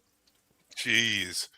Well, he tried to rewind, but I'm going forward. No, I don't. But good one. All right, continue what you were saying. Oh, what was I? You were Last Mawa you were show, the rewinding. night started out with a match. Oh man, I got to pull up the card now because there was some cross interference between the two matches that led to this one. Oh, was there? Yeah, we were there. I know we were, but dude, that was back in like January. I can barely remember I can barely remember Friday. You know what I mean? Might as well have been the Saturday. 90s. Yeah. Memory shit. All right, hold on. I'm pulling it up. Because that's the one that is actually on Cage Match. They are pretty slow at posting their shows, apparently. Absolute shenanigans. Oh, what's that word again? Evil shenanigans. What's the? Better not be time- tomfoolery. all I know is when I hear that word or I read it, I think of the movie Super Troopers. Oh, of That's course. why I say evil shenanigans that way. I'm He's gonna like, pistol whip the next one of you that says shenanigans. our shenanigans Farva. are fun and cheeky. Their shenanigans are bad and hurtful, which doesn't even make them shenanigans at all. Evil shenanigans. I'm still looking it up. You're killing me, Smalls. Summerdale, New Jersey. There it is. Events. I'm on my phone, so I have to like maximize the window when I go to the next page. I To know, the right? windows, to the walls. It's friggin' bullspit. It's hot in here, so it's dropping down the walls. Thank you, Pete. 1 hour later. You guys would like. Yeah, I you tried, can I tried continue. wrapping up the Twitch match, and you're like, hold on, pause. We got to go back, way back. So Oh my God! You know what? Never mind. The last show isn't even on Cage Match. So there are 2 shows behind on Cage Match. So everybody, if you want to know the history of how this tag team match came to be, you can check out BJ and Pete Talk Mawa on this very channel. It'll fill you in. Pause this stream right now. Go and watch that. No, We'll wait. no. We will not wait. What are you doing? did we do a? Never mind. We didn't do a Mawa recap show, did we? BJ Yes, and Pete you Talk did. Mawa. Did we? And it was a Wednesday night. I produced it. Yeah, he produced. Dude, I'm so used to us like back doing like the Friday night after, or Saturday night things. Now I'm like, wait, what is he talking about? Told you, man, that's too far ago. It was too long ago. So go ahead and check your footage. What was the next match here? Now I'm trying to find the I show. thought you had it all written out because you were like, all right, I got it.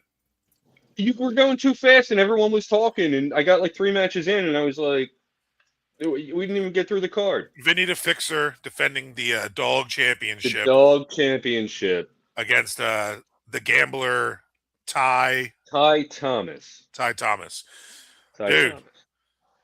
Yeah, exactly. Exactly, archives. Yeah, it was 2 months ago you did that stream. Yes. Yeah.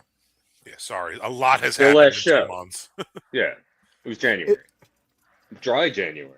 As a matter of fact, it was right before Sub-Zero. Mm-hmm. So anyway, the next match on the card was Vinny the Fixer defending his dog championship. This was a great match. Vinny the Fixer, clearly, he's got that name for a reason. But, man, that dude throws down in the ring. He squashes his opponent. And, Ty Thomas, he threw down too. But definitely not enough to get a win on Vinny. No, you take one look at these 2 guys side by side, and you're like, okay, champion retained. But Ty did put up a little bit of a fight there, more than I expected. Yeah. But, Vinny was just too much. And there wasn't as much interference as I expected. No, he did have Connor Schaefer and Dylan Mesh at ringside with him. They literally got done being beat up, went into the tent, and 30 seconds later he comes out and then pulls them out all beat up. Came right back out, yeah. Yeah. So, good match. Everything you would expect from Vinny the Fixer. I'm impressed by this Ty Thomas, the gambler. Haven't really dove into his cage match if he has one to see where he's been and where he's going. But yeah, absolutely. The next match on the card was Marvelous. Was Marvelous versus Daniel Alexander. Daniel Alexander. Yeah. This was a phenomenal match. Yeah. Not enough. I expected more puppet work, but that's okay. There was a little. Towards the end, at the very end, there was a lot more puppet work at the end of the match. But he gave him a spiked pile driver. Oh, I thought he pedigreed him. Was it a pedigree? I thought it was a spike pile driver. I don't know. I have video evidence. I just haven't watched it in 2 days. But yeah, no. Excellent match. Daniel Alexander, we haven't seen him in a while at the Pro Wrestling Star Academy, but we have seen him a handful of times. This guy, great to see him again. Love this guy's ability. Love to see what he can do. He's fast. He's Oh, absolutely. He's acrobatic, man. This dude, he does so many awesome, and he gets height. Oh, his drop kicks, This dude, he flies, man. I'm a big fan of Daniel Alexander. Okay. Thank you, Archives. Yeah. Yeah. Yeah. His ability was he's lived up to his name. Let's say he was marvelous. Marvelous. He was no Marvin Hagler. You know. All right, yeah, and then Marvelous wound up picking the win on that match, picking up the Yeah. W. Yeah. Yeah. Yeah. Yeah. And the next match that we had was everybody's favorite princess, Tiffany Avatar, taking on current Mawa Women's Champion, Gabby Ortiz. Gabby Ortiz, and pardon me, but she looked in way better shape that Saturday than she did 2 months ago at the last Mawa show since I've last seen her. Yeah, no, she came in, she threw down hard, man. Like, she's a worthwhile competitor, and she came out rocking 2 belts. That's what everybody was chanting. Gabby 2 belts. Right, right. So the crowd was behind her. The crowd was I behind her except for like a handful of Tiffany Avatar fans. yeah, or as they're called, gumdrops. Yeah, one especially loud gumdrop. Dude, that guy, you would have thought like he was, the right hand man of Tiffany Avatar. Yeah, and he was very close to us. Yeah, very. Ah! Yeah. But no, it's a great match. Tiffany, we've seen her perform in the ring multiple times, and she always puts on a show. She's got a great, move set. And taking on Gabby Ortiz, we've seen her only twice now wrestling in the Right. ring, at both Mawa shows, and she definitely can throw down. A couple moments where I was like, wasn't entirely sure. The worldwide wrestling, okay. Because I definitely felt like there was moments where Tiffany had the upper hand on her. You know what I mean? Like there was a lot of close calls that I felt like that belt was flipping. Oh yeah, I was firmly behind Tiffany. I thought Yeah, we were going to see a title change, honestly. so did I.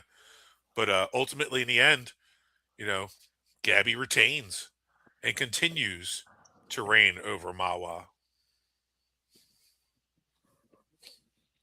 Yeah, it was a fun match. A little uncomfortable at points.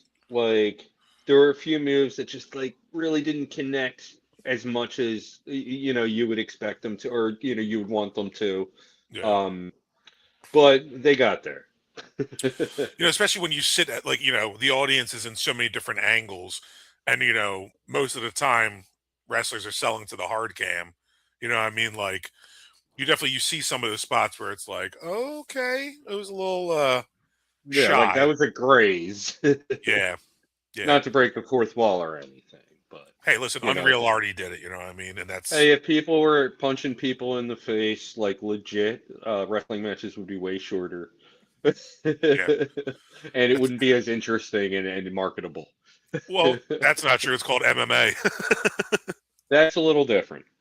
There's no, They're still punching cheap people there's in the no face. pageantry. There's no pageantry in it as compared to professional wrestling. I mean, they do have entrances. That's not what I. Anyway, uh, Next up on the card, we had, I know that I this is women in wrestler in I don't indies or majors. I'm about to say I know BJ's answer. who? I don't. Yeah, you do. Who? Are you gonna say? You already know who I mean, Ginger's thinking. I've seen her like 3 times. Like, there's other women that I'm way more interested. I've only seen like once or Indies. twice. And, Who are You your know, and in favorite specific, indies? like I'm dying to see Calypto again. You know what I mean? Like, I'll be talking about her in a little while. oh, you know what? Mickey Knuckles. Yeah, Mickey's great. Who's my favorite right now?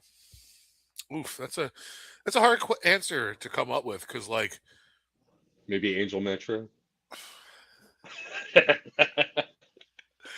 no comment. Um, Tiffany in terms Grady. of wrestling, Tiffany Grady has really started to come into her own, and we're really starting to see her perform a lot more in her matches.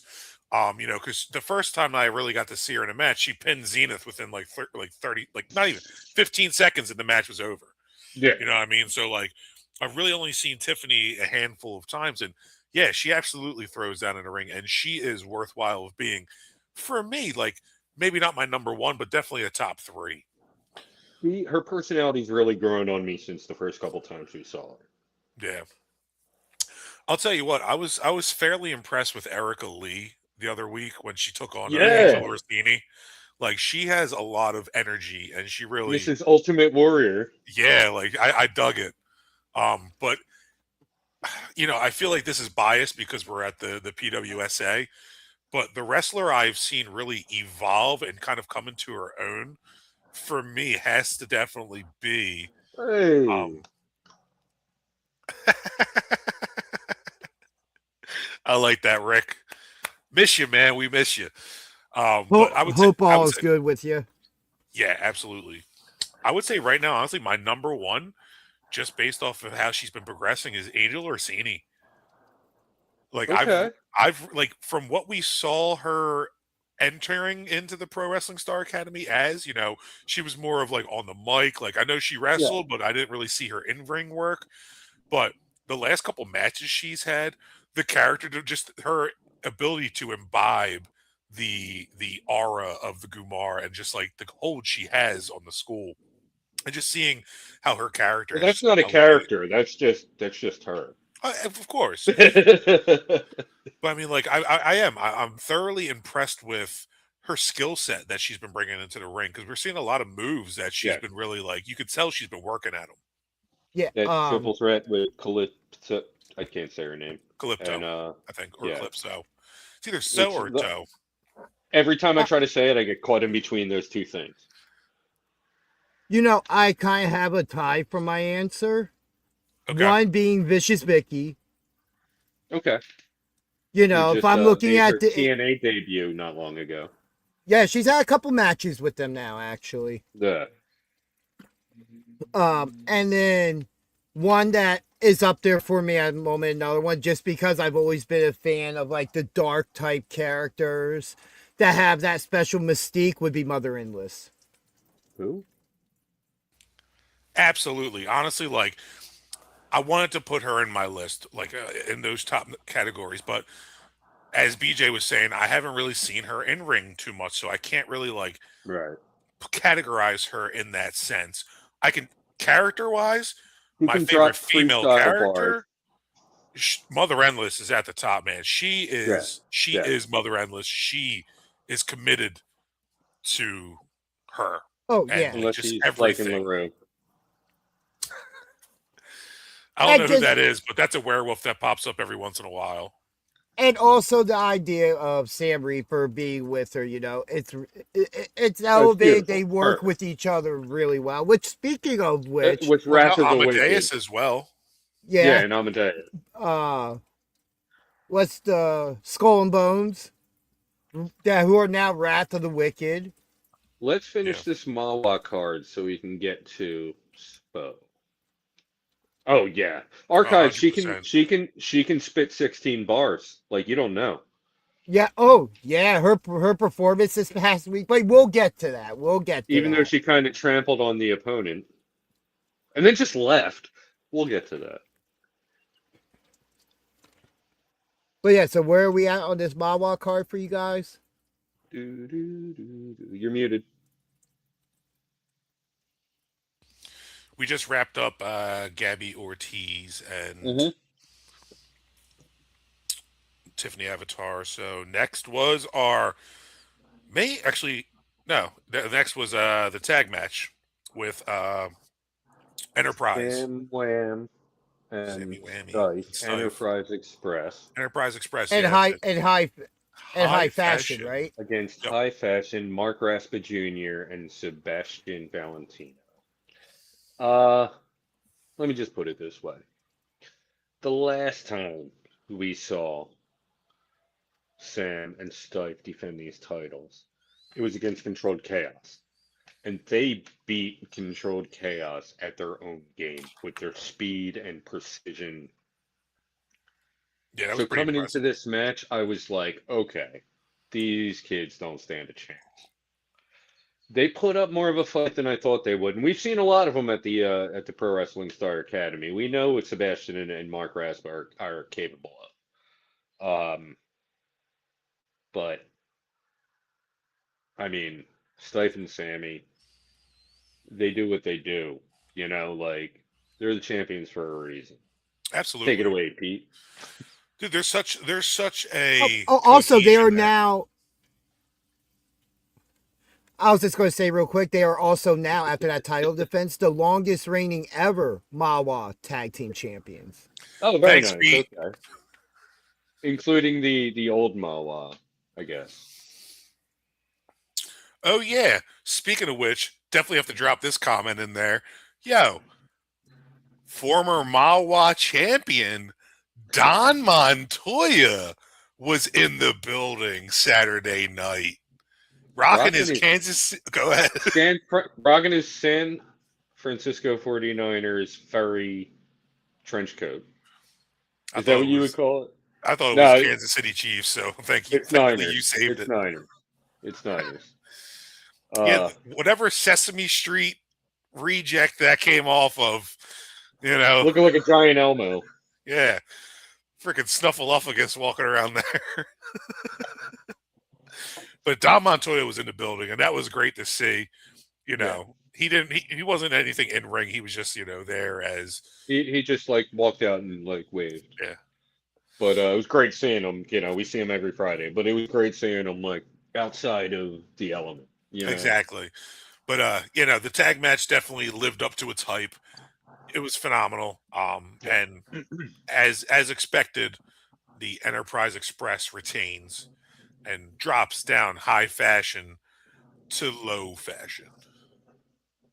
I mean, they're still high fashion, but which high do you mean? They're now low because they're dropped down the totem pole. I'm All curious to right. see who's next for Enterprise Express. Uh, yeah.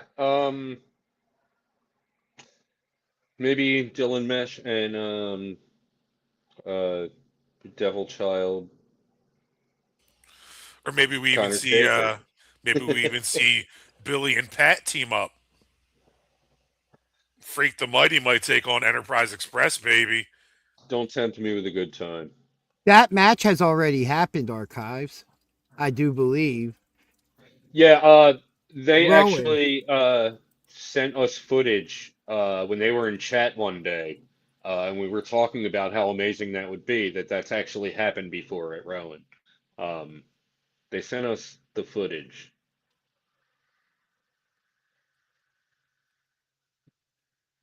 I don't know what's happening right now.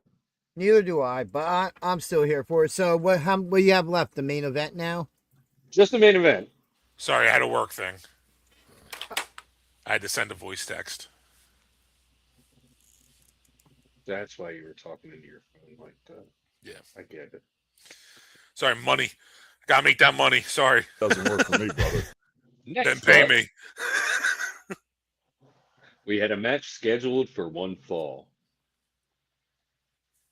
This one was for the Mawa Championship. The challenger was Jack Martins. Boo.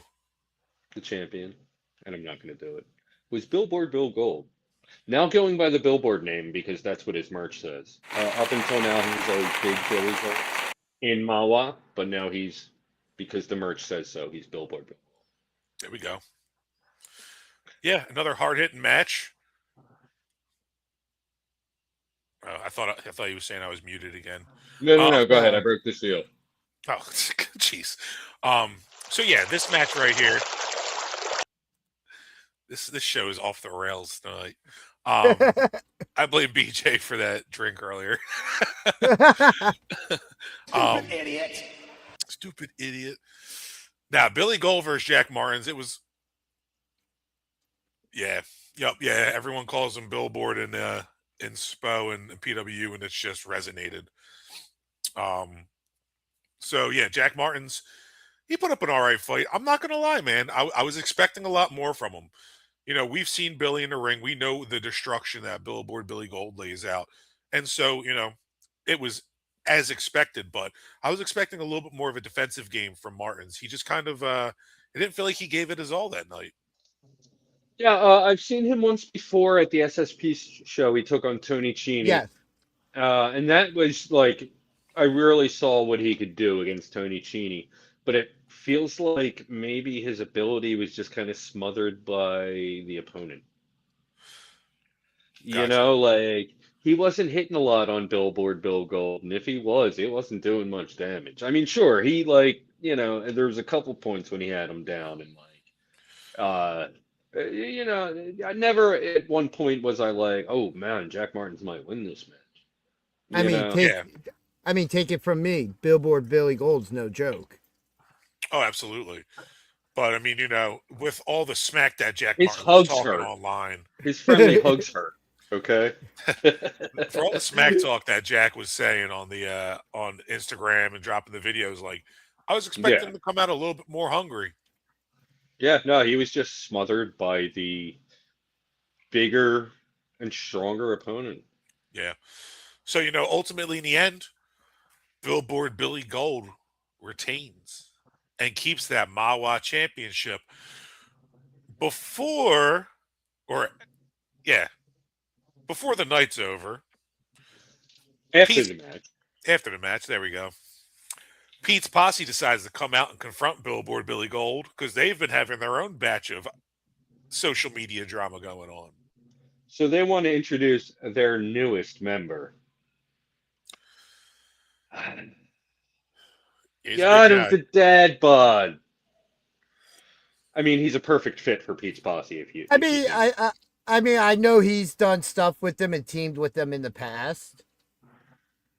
Yeah, but it was like this is our newest member. They brought him out as the newest member. Yeah.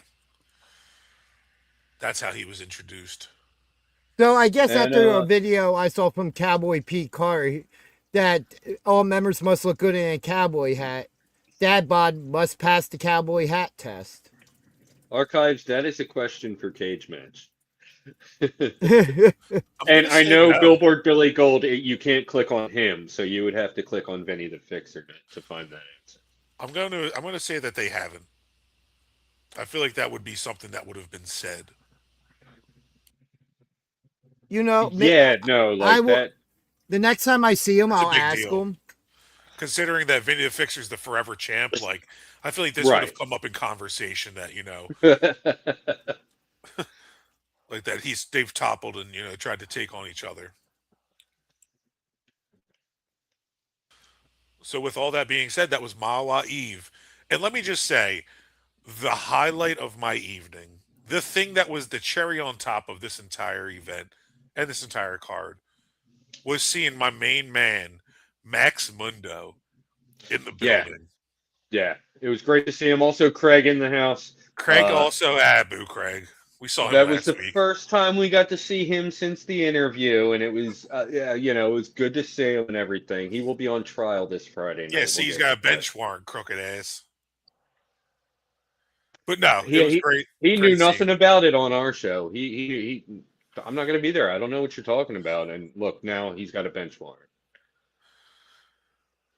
Well, anyway, before BJ rudely interrupted with stuff about something nobody cares about, Mundo, it was great seeing Max Mundo. But no. Hey, Craig, yeah, I it was good seeing you immensely too. I immensely enjoyed myself at this Mile Off show as I did last time. A Yeah. little bit more at this one because, like, I know a couple more people there. I high fived a couple more people. You know what I We mean? were Like, also more familiar with the characters in the card this time. yeah, going to different promotions. You gotta like all expectations. You just gotta be like, chill out. This guy Yeah, might come out as a heel. exactly. Lessons to be learned. Indeed. All right. So Well, that since we're, that I was going to say, since we are through that, I think it's a good time for Pete's punishment to be seen. Uh, you know, let's get that out of the way so we can fly through the rest of this stuff and get to the second part of everything. sir, yes, sir. So let me bring that up. So just real quick, what was it like? Unfortunately, we didn't have an intro from Robbie this time. Yeah, he had already flown the coop. Yeah, I tried to give him his shades back. Oh no, is that? Yeah, that was that Sell night. them on eBay. You'll get $13.25 for them. Nah, they're in the office. Okay. So here is Pete the Wall Peters being knocked down like the Berlin Wall with the Red 9 from Pat Dynamite. As we will talk over it because no, I can't do the sound like this at the moment. Okay. Just to make sure it doesn't blast in my ear. Damn, I look good. Oh, Ooh, bro. I didn't know what to expect. I wasn't sure how hard Pat was going to hit me. I wasn't sure to anything. Like I've never taken a bump like that. I've never been and that right there, he didn't hold back, and I told him not to. I was like, hit me. Just like I told Billy when he wanted to chop, or when he had to chop me, which you can see Billy back there in the background. But yeah, that hurt. That impact. It was all over here, when he clotheslined the hell out of me. I was expecting maybe a little bit more higher, but man, like that was shoulder and yeah. yeah. But nah, Pat. Anybody who has to step in the ring with Pat Dynamite, kudos to them, because that man packs a punch. Oh yeah. So hopefully I pick better next card, but I feel like my odds are a little bit better considering it's only going to be Well, all We'll I'm get through it. saying it's is only going if to be you three lose, people. It's only going to be three people. and somehow you're going to still place in last. We'll see, Ginge. We'll We see. should let Tara's votes officially count.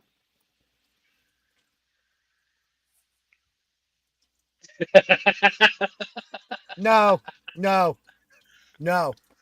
But the fact that you didn't respond initially saying no meant that you were mulling it Well, over. no, it looked like you were about to say something, so I was trying to let you get Nope. whatever you were going to say in. No, Pure absolutely not. Pure Edvard Munch, the scream face. How bad would you want to see her take a T gimmick? Oh, I will pay Tommy and JP. The irony. The irony. No, no. I mean, yes, I'm just but kidding. no. No, she's no. But That yeah, should but totally be a punishment. Take the tea a T gimmick from the gimmick? back seats No, onto the crash pad. I don't think they would do it. Probably not, but hey, I mean, You Crash know pad. you know exactly what would get said if we asked that. what? Yeah, I mean, that's what our but show is based on. exactly. Right. No Yes. shit. No, that's not going to happen. Don't know till you try, Ginge. We're not physically able to do it for I real, know but I've had a certain talent come up to me saying that he wouldn't mind super kicking a certain person that is on our panel across the show. you've already spilled the beans on that one. Kid Legend wants the super Did I kick already shot. say who? Yeah, you said that for the last 3-4 shows. Well, see, here's the thing. I wasn't sure if I said it on air. No, it was Sunday. He was in chat for Controlled Chaos, and Yeah. you had said it. Oh, that's right. That's right. I kill brain cells the correct way. The mark's out of the bag, boys. You can't put the mark back into the bag. That's kind of a quote from Pineapple Express. Kind of. Well, it's monkey. You can't put the monkey back into the bag. Yeah. And then Seth Rogen, it's like that's not even a saying. All right. Well, BJ, lead the way for SPO Live. SBO Live started with a rematch between Mother Endless with Sam Reaper and Amadeus versus Tiffany Grady for Tiffany's title. What championship might that have been, Ginger?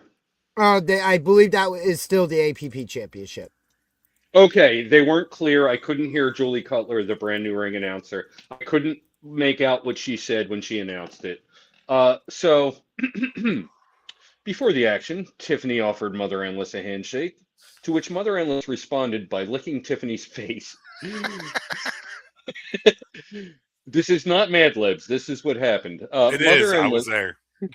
Mother Endless was in control early and hit a big DDT for a 2 count. Mother Endless works over Tiffany some more and gets a few more 2 counts before Tiffany escapes a fireman's carry and hits a big boot and a DDT for a 2 count. Moments later, Reaper passes the belt to Mother Endless and distracts the ref. Mother Endless attempts to hit Tiffany with the belt, but Tiffany evades. Mother Endless then tosses the belt to Tiffany and drops to the mat just as the ref turns back around and wastes no time handing Tiffany Grady the disqualification. Props to Eddie Guerrero. Mother Endless outsmarts Tiffany Grady for the DQ win. That was great. Yeah. Let even me though bring like this down real quick so I can get to that. even though it totally would default her from winning that championship, like yeah, it was a hilarious moment. Yeah. So Tiffany Grady retains her championship but loses the match. Yeah, which is We crazy. believe it's the APP title. We just are not sure. Here I it checked is. Cage Match and I couldn't find a definitive answer on that one. Yes, They that's don't the even. APP championship. Okay, they don't even know this one's a title match. Yeah, no, I see it now.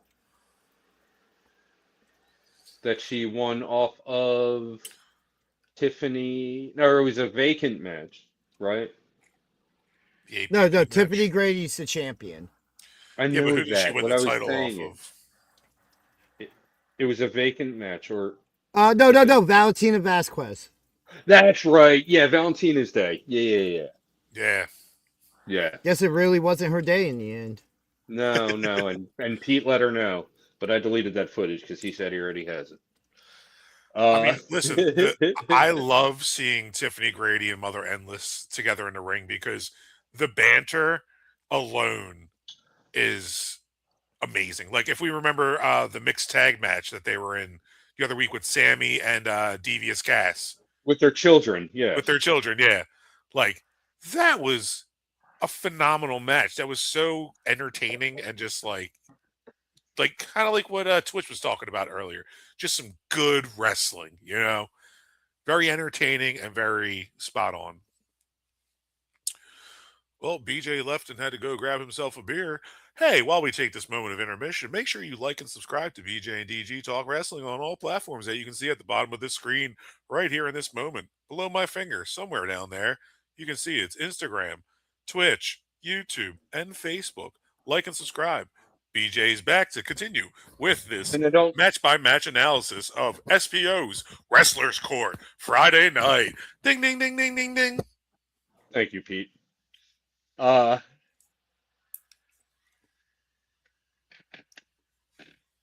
yeah. I still feel the same way about Bailey. BBL Bailey.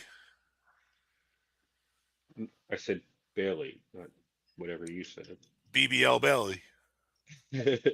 Sure. That's what I said. I'm just going off of what Oh, Naomi. This is Bruce Banner. that's a terrible pour. Okay. So you have to keep a cooler by your studio side, like I do. I keep my traveling beer cooler right here. Yeah, right here. My traveling beer cooler right here. So this way, you know, it's within reach. I need the opportunity to be off cam for a couple seconds here and there due to certain What are you doing behind the scenes there, bud? things. Wouldn't you like Look what you did, you little jerk. Dummy. Yeah. Yeah. I mean, BJ, we need you. You're the one who has the match card all written out. Well, After that, the next matchup was a three-way dance between Stife, Corazon, and Pat Dynamite. Ooh, that was a killer three-way match right there. Initially it opened up with Corazon trying to shake Pat Diamond's hand, but Pat wasn't Pat having it. Diamond? I said Pat Dynamite. No, Dude, you how said did you Pat see my Diamond. script? Up I'm next, just we had a remembering triple from my threat match brain. feature.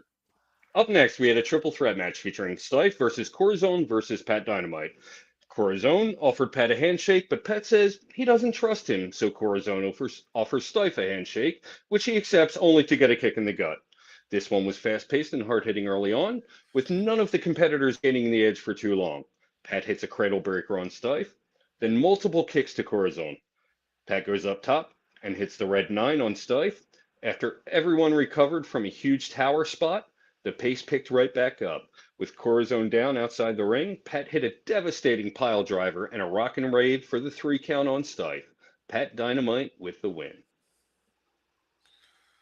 I'm sorry, I know this match is going on, but I just keep looking at this handsome devil in a bright orange track jacket in that front row. Like, look at him. He stands out like a sore thumb. It reminds me of the sun from the desert level of Mario 2.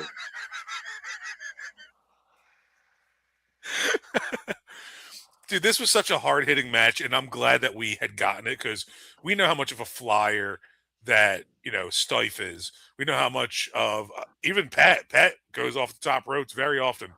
Corazon, we haven't really seen much of a. I know he's very. It looks like he'd be lucha inspired, but I haven't really seen him throw out What's really any that kind of. supposed to mean? Well, with the mask, I'm he's got just a kidding. mask on. You know, He, very. I would say he's more the Japanese style He's more inspired. strong style. Yeah. Oh, Yeah. okay. That explains a lot more. I guess I just assume anybody who wears a mask can do a Hurricane Rana. That's racist, yeah. Well, apparently, when Sammy and Declan do, it's called a head scissor. So I don't know the freaking difference.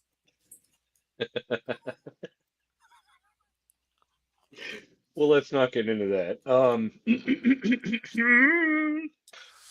Hey, that looked Yeah. familiar.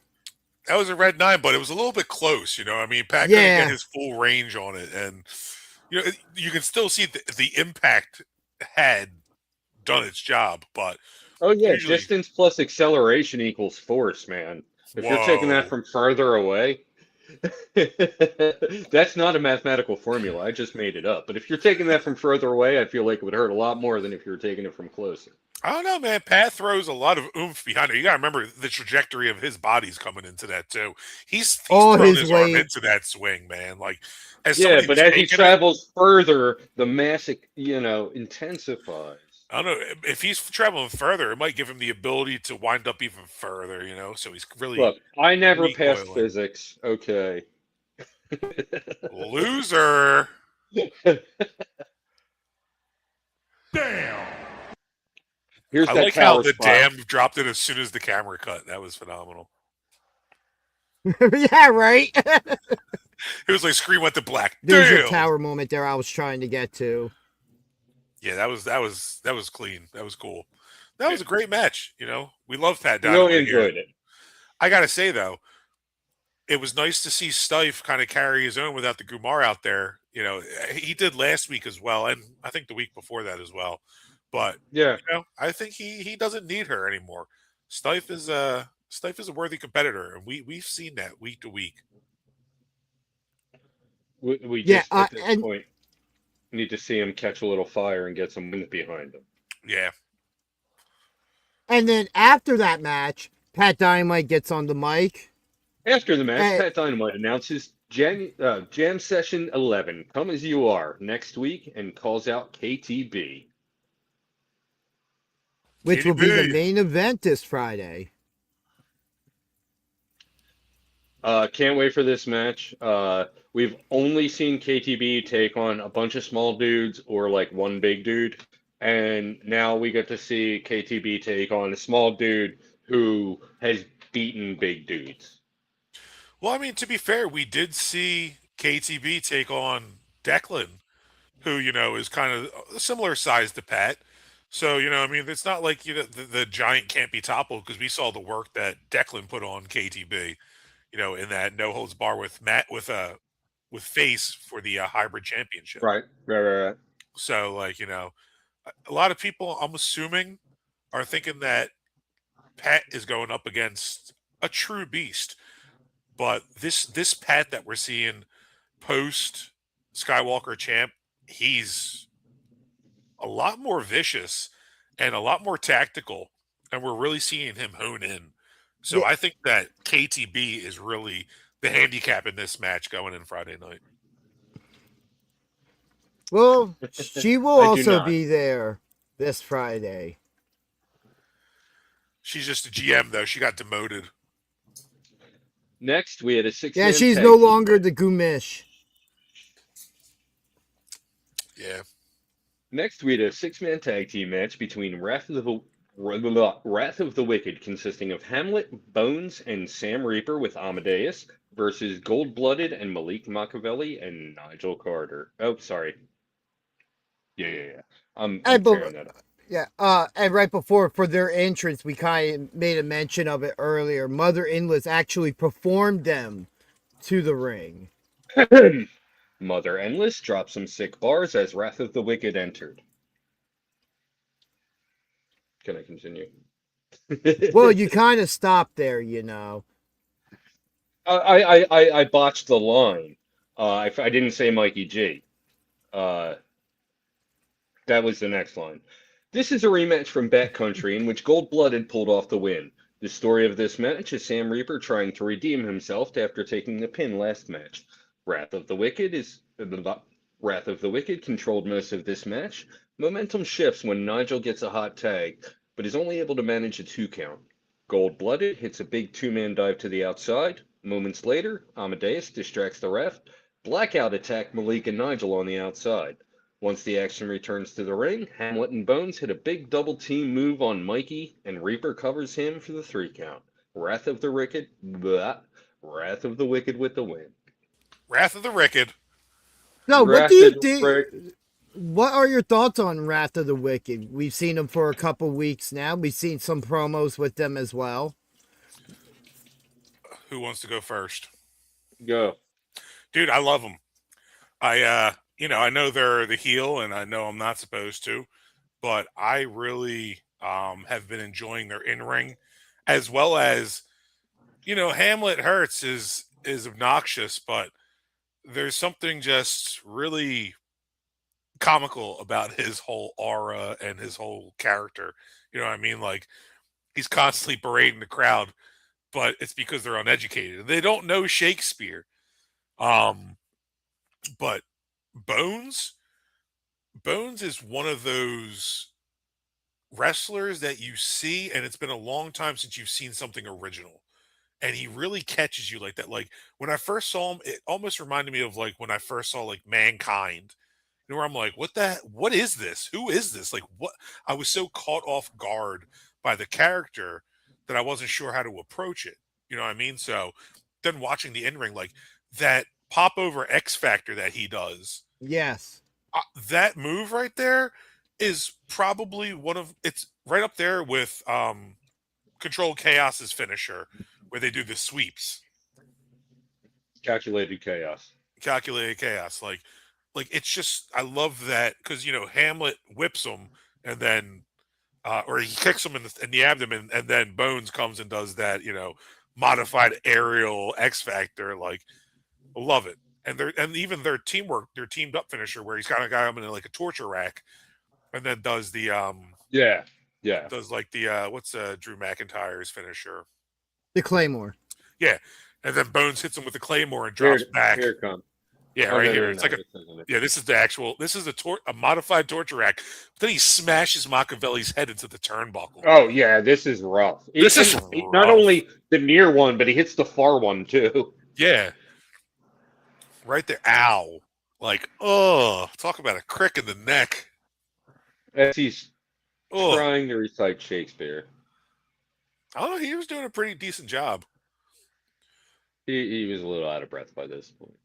The one thing I do have to say is I feel like, yeah, I feel like them as a stable though, Wrath of the Wicked with or Skull and Bones with Sammy, I feel like, and this is no shade to Sammy, but I feel like he kind of gets a little bit buried into the background, and that might be just because of how powerful of a personality that Hamlet is, Yeah, and but then the again, like carelessness. he pulls off the pinfall victory here, you know. But that's just a pinfall victory, though. Like he was in the match, but he kind of felt like he was more of a third party to the match, whereas Hamlet and Bones clearly were the dominating Well, force. is that something of they're the more experienced people in the match currently? You know, Could very Are well so they? be. I'm not familiar with how yeah. with their length of time in the game.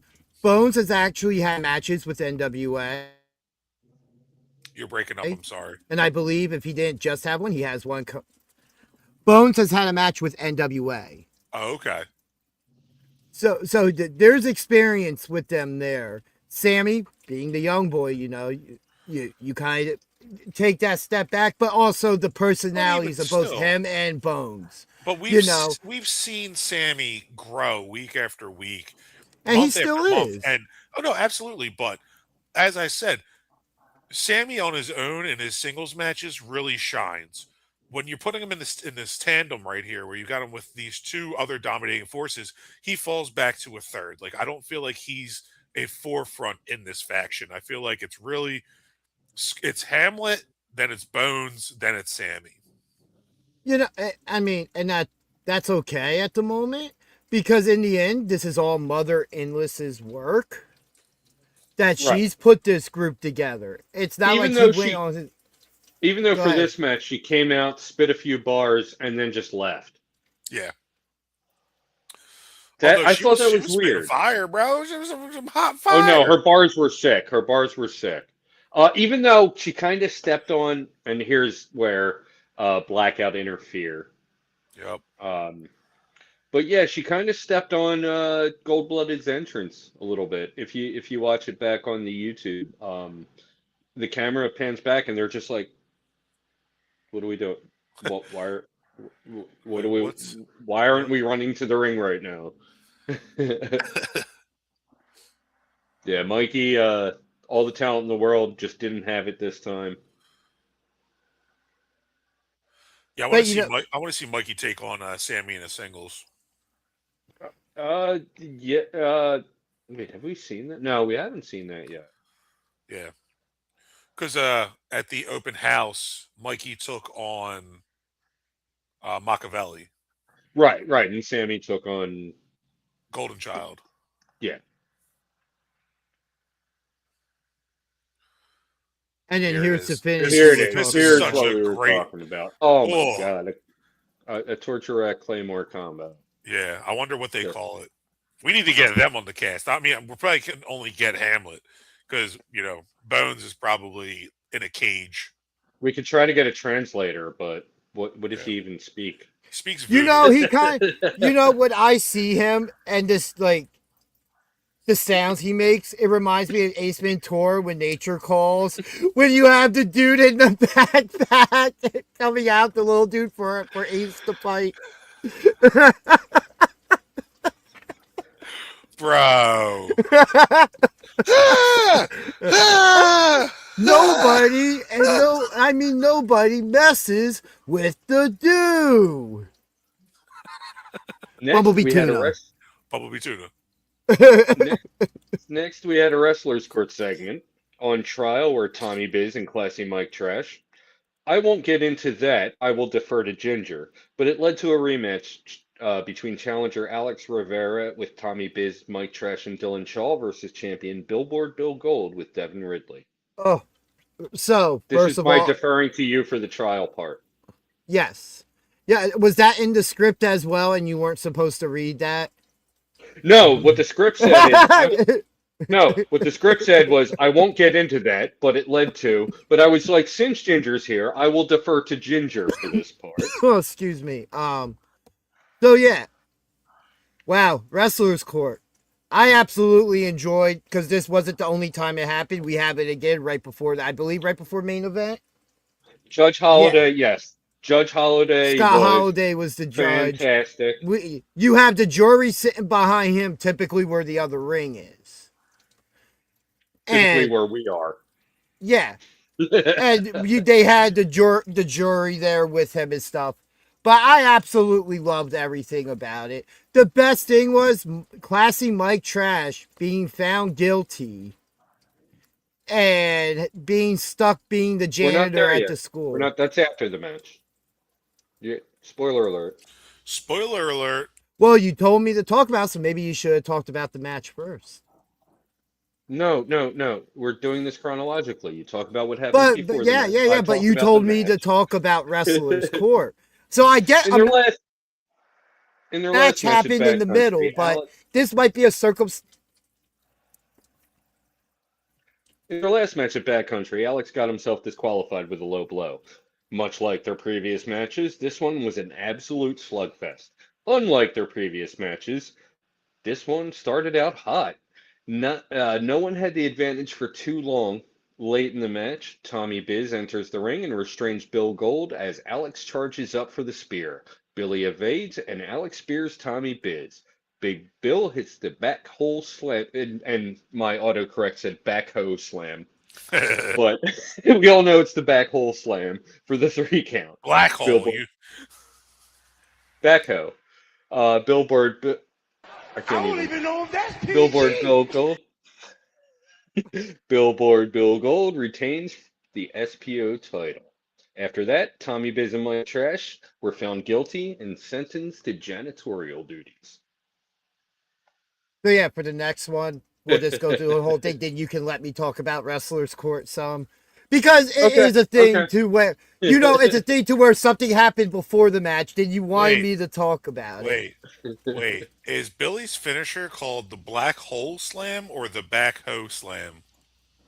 I thought No, he my said the back hole autocorrect. slam. My autocorrect corrected it to backhoe. Because like that would make sense considering it's like a tractor kind of vehicle. And he's a Well, prospector. Yeah, Yeah. well, like that. somewhere. That should be the name of his finishing moves, the No, back look, hoe look. slam. That's in the indie wrestling multiverse. All right, in the Get multiverse of backhoe. indie wrestling, he's Prospector Shit. Billy Gold. 1890s Billy Gold. Billy Gold's great grandfather. Eh, Granddad it's- Gold. So as far as the match, it started out hot, unlike most of their matches. Most of their matches start out slow and technical. This one, it was just all go from the beginning, and I don't mean Nelly.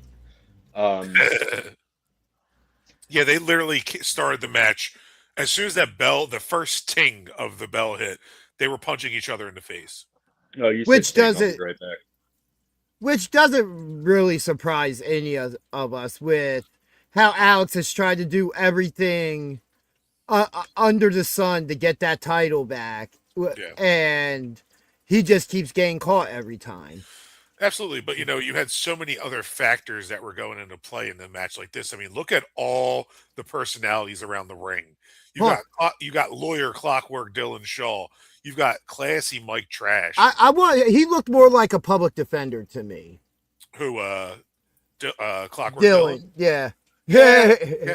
But As Devlin, compared to Devlin, who, by the way, props to his dance skills when he came out with Billy and everybody for the entrance, man.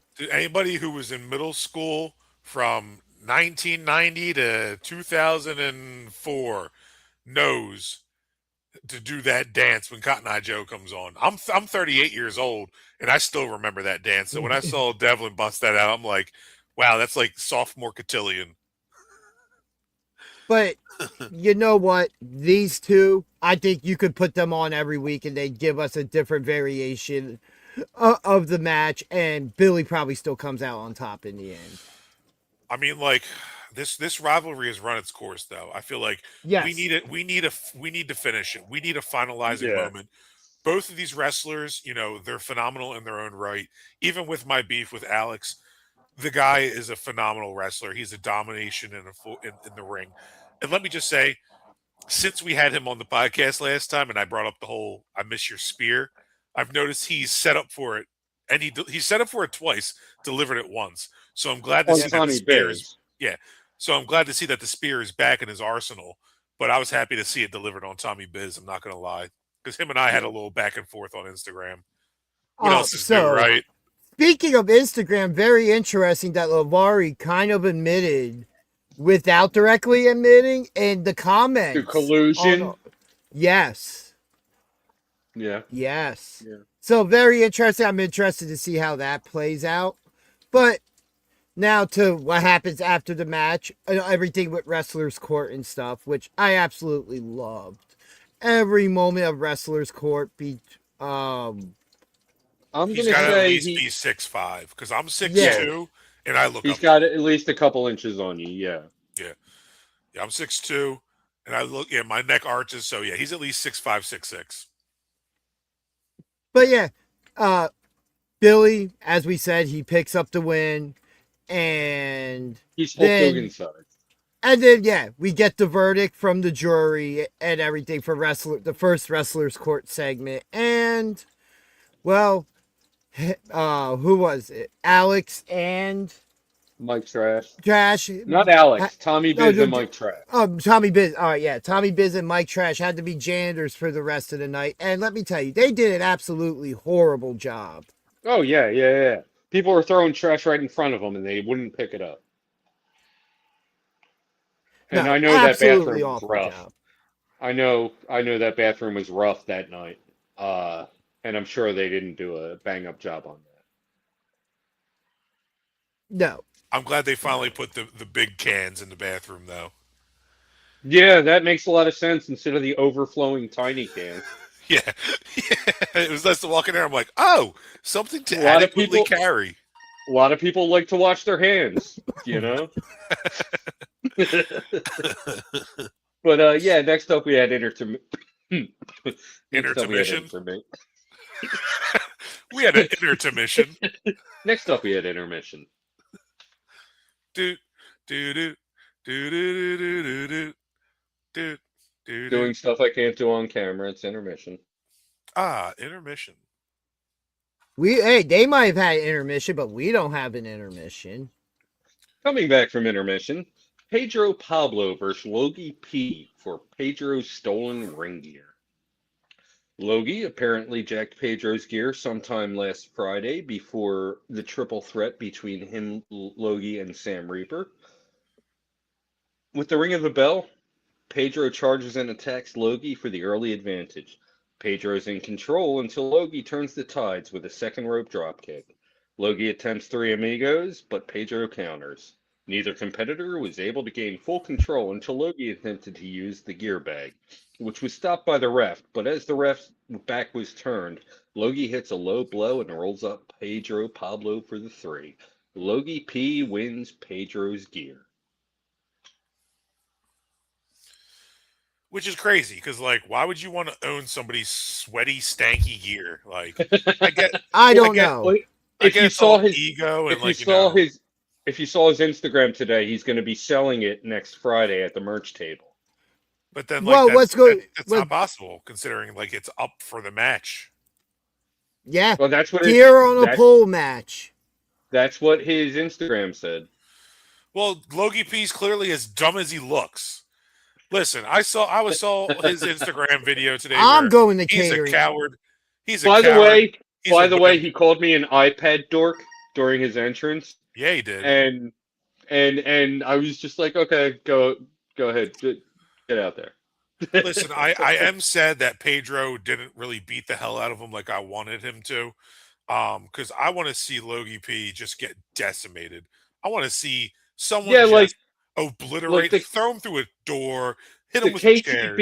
The KTBS whooping wasn't enough. Like, we need to see Logie P just get utterly like beaten to within an inch of his life. I want to see him in a match with Declan.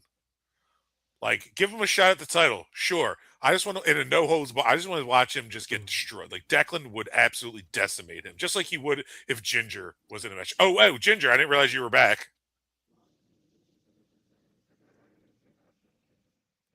And that was Pete the Wall Peters. I can see you still, Ginge. Yeah, Pedro. like I say every time I mention his name, any card he is on, automatically that show is better. Yeah. Uh, love seeing this guy in action. It's just now it's like, is he going to just wrestle in his street clothes? Is he going to get new gear? What's going to happen now? Listen, the only thing that I know is Pedro needs to start igniting a little bit more of that fire that we saw, like we did Friday, Saturday at Mawa. I think Pedro. I think it's time to unleash that that dark side of the South American goat. Same person, different universe. I get it, but I'm saying, like, I think it's time that we need to see Pedro Pablo really unleash that fury. uh, Especially for what's coming up this Friday. Yeah. Again, the gear on a pole match. yeah, this one isn't over. Gear on a pole match. I can't wait. Logie obviously has the height advantage. Uh, so, advantage kind of would lean towards him, but Pedro has that fire lit under. We don't know what he's capable of. Yeah, and the question is, with a match like this, will we have interference by anybody in that back locker room? You know what I mean? I don't know if Logie really has any allies back there, but it No, I seems mean, like I don't think this anyone else has a dog in this fight. You know what I mean? I think this one is just a one-on-one. not true. We saw earlier in the Instagram video of Logie P where he called in the Italian tank to come in and be his muscle to keep Pedro from getting his gear bag. Like, I there did are not some. see that. Oh, okay. Yes. Yeah, there's clearly, there's others getting involved in this match, and, I and I'm was at work all curious. day and then here. You're not a true mark then. You're Anytime a, you go to the bathroom, I mean, you went to the bathroom 7 times tonight. I can only imagine how many times you go during the day. Those are I all don't prime drink beer all opportunity. day. You drink I don't coffee, drink beer all coffee day. and water, and Kahlua mudslides. Kahlua, I'm BJ drinks Yo, beer. All right, wowie. Kahlua mudslides. I don't know. We were drinking some drinks earlier that weren't beer. BJ also dabbles in THC infused beverages.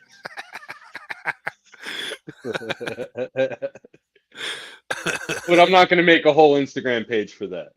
Oh, that Anyway, longest title ever. BJ drinks THC coming no, soon to a YouTube near BJ you. also dabbles in THC infused beverages. You have reached the maximum number of characters. Now I have to start this tomorrow. Yeah, yeah, yeah. Even though Just finish Yep, November, your yep, account. we willed it. in November, the country's like, nope, dispensaries only. Just a joke Uh, account. You know what I mean? So, next, we had moving a tag on. team match. Next, we had a tag team match for the SPO tag team titles between the challengers, Kid Chaos and Papa Juice, aka Controlled Chaos, as seen on this channel, versus the Oh, champions, whoops. I don't have that one up no uh, more. Robbie Illuminati and Jay George of Blackout. Controlled Chaos didn't wait until the bell rang as they attack before Blackout enters the ring. The brawl spilled into the ring eventually. Controlled Chaos was in full control until Robbie left the ring and said he was leaving. Kid Chaos gave chase only to be cut off by Jay George. Blackout reverses a double choke slam and gets the tag. Papa Juice fires up and dominates. Kid Chaos tags in, and Controlled Chaos works over Jay George with their fast-paced tandem offense, which ended with a beautiful frog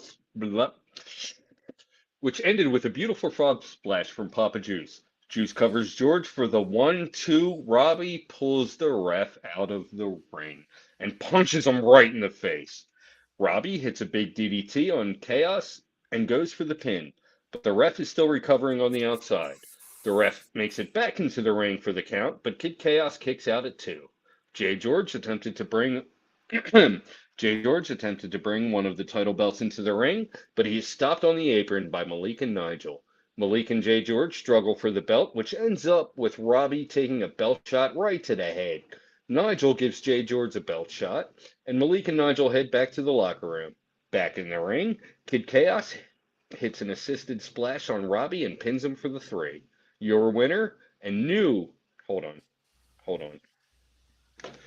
Your winner and new SPO Tag Team Champions, Controlled Chaos! Discuss. Now they have absolutely earned these tag team titles, but I will say that was a slight bit of a fast count by the ref there when he came running to the ring. Isaac drinks too many energy drinks, man. Like we really Yeah. have to like Isaiah. low his. That's what I said. We really have to like Isaac. lower his blood pressure before we put him in the ring. You know, for a situation. I know he almost knocked over my iPad. I was filming. He almost like I have 1,200 views on that, but he almost knocked over my iPad as I was filming on his way to the ring. He's a good from what I've seen. He's a good ref so far. He just needs to maybe drink less caffeine. He's mid. I know. There was the one nut shot. I know. He's mid. Nah, dude, I mean, we interviewed Control Chaos on Sunday. If you haven't watched that, go back, watch it. It was Oh my God. it was incredible. Like, I could post 600 clips of that entire interview, but no, I'm not doing it. Go watch the full thing. We had so many great moments with them. We learned so much about the father-son tag team duo, and watching them win these titles was so satisfying to see them solidify with the belts that they deserved, that they were especially after their loss last week at Bat Country to Blackout. Yeah. Now here comes the real question: do we see them become double tag team champions this Sunday, as they now have also an opportunity at the PWU Tag Team Championships in a triple threat tag team match with Gold Blooded and Blackout? I say no. No. With so many factors involved, and with Blackout being who they are and doing what they do,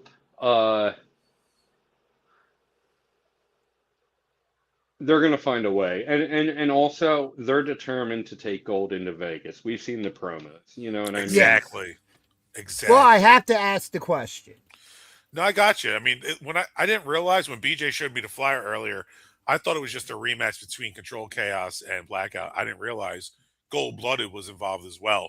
So to see that as like the third part of the act is insane. I mean, we're going to have a great match, but I definitely don't think we're going to see new champions. All right, man. This is like his eighth piddle. I'm getting a beer. I'm not muted. I'm getting a beer. I mute when I go. I mute when I go. I drank another beer. 3 beers. 4 beers. Oh no. 5 beers. Oh no. 6 beers. 7 beers. 8 beers. 9 beers. So this will be a 6-pack. But yeah, I didn't realize this was a 9-way or no. Triple 6-way. Yeah. Triple threat. 19-way.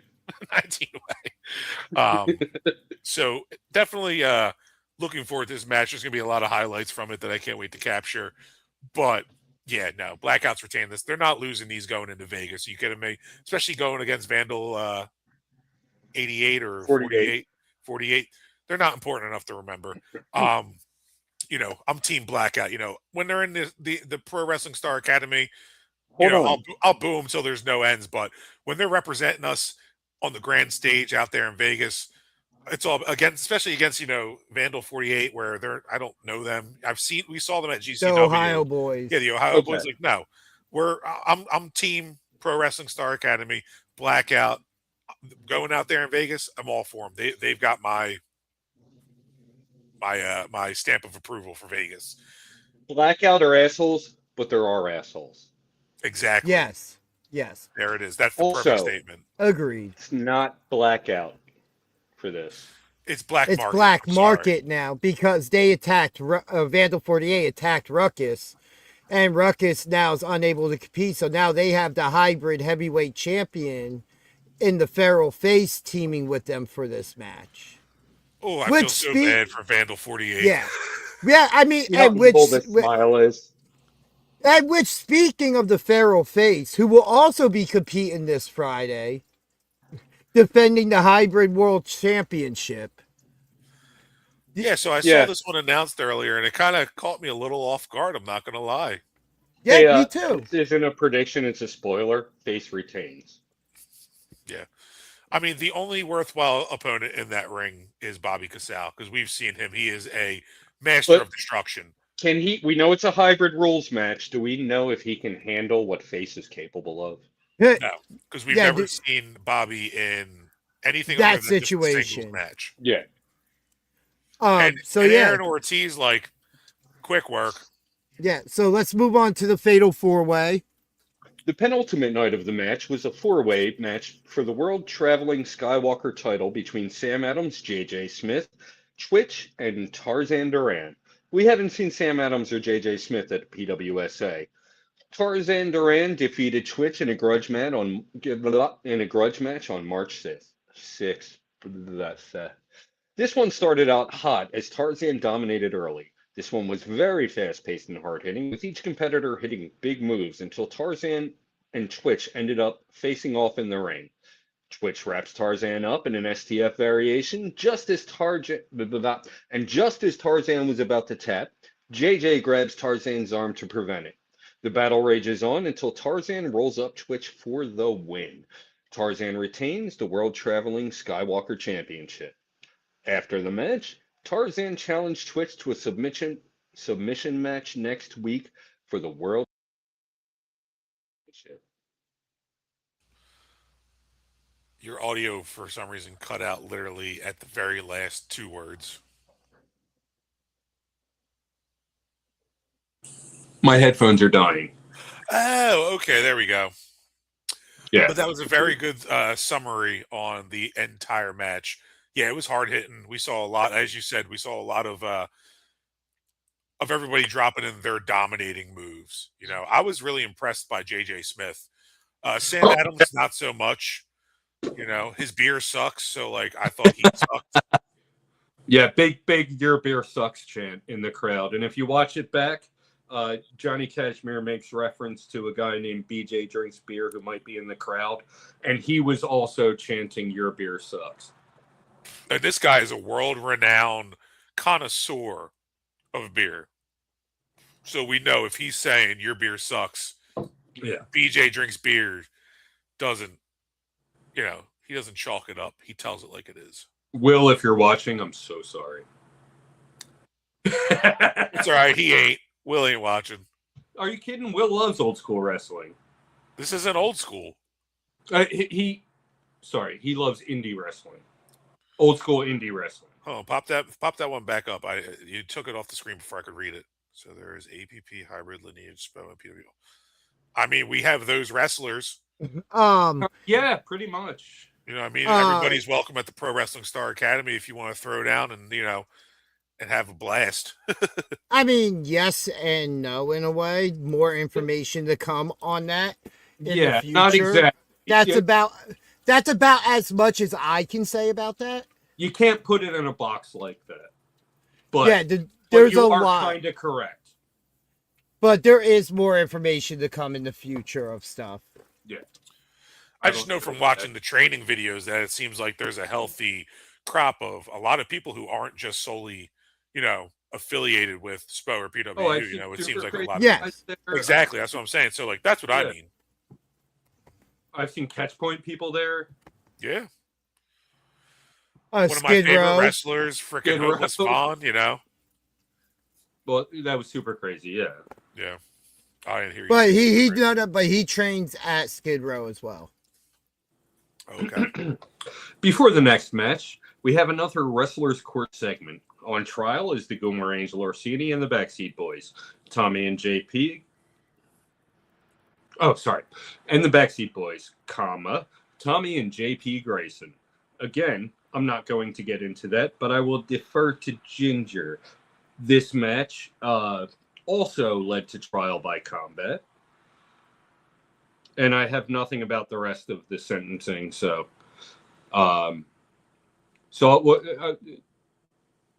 Okay, he can get that segment later. Go ahead. Go ahead and talk about the match, and then we'll get into the wrestlers' court stuff. Okay. But it led to a match between the Backseat Boys with Angel Orsini, Dylan Shaw, and Dewey Donovan versus Kid Legend and Boom Harden with Don Montoya and Devin Ridley. Tommy Grayson defeated Kid Legend at Bat Country, and JP defended his PWU championship against Boom Harden the night before, which, editor's note, bullshit. Continue. Boom Harden should be PWU champion. Yeah. One thing that did you left out that Angel Orsini and Don were handcuffed to each other. Were handcuffed to each other. You left that out at the beginning of the match. Ahem. That started at the beginning, before the match even started, so don't ahem me. Both matches had... I have to rule with the traitor on that one. Both matches had controversial endings. Before the match, Judge Holliday ruled that Angel Orsini be handcuffed to Don Montoya for the match. You should have said it before the match. Why would you start getting into the highlights before? When did we get into the action? Whoa. Whoa. I don't even know if that's PG. I didn't curse. But no, we kind of went into the match. We didn't. Yeah, we kind of. Okay, let me just reread what I read. No, but the way you read it, it transitioned us into talking about the match, and not you continuing because Pete went to go. I have like 4 paragraphs after this before you guys talk about it. So I don't know where that came from. You? No. Okay, let me start over. Before the match, we had a wrestler's court segment. On trial, Angel, where was I?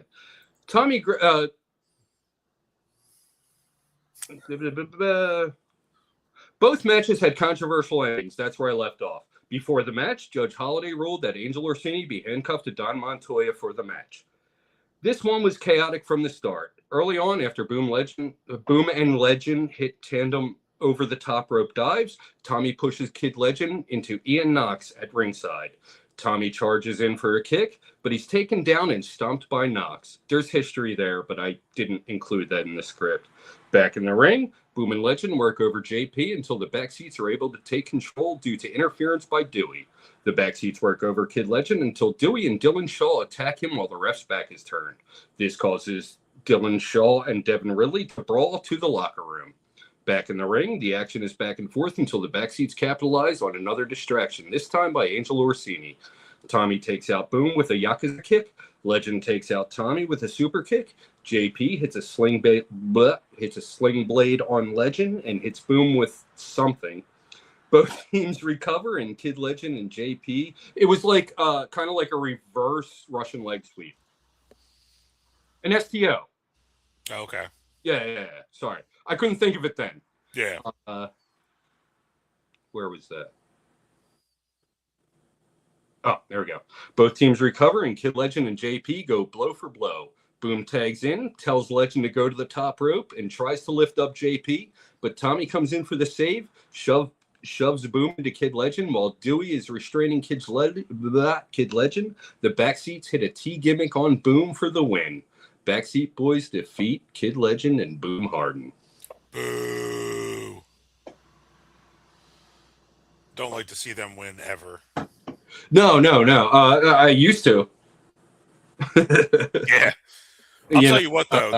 There was a move that they did where Tommy was on the turnbuckle on their side, and JP had him twisted up, and then he did like a 180 in the air. Acid reflux.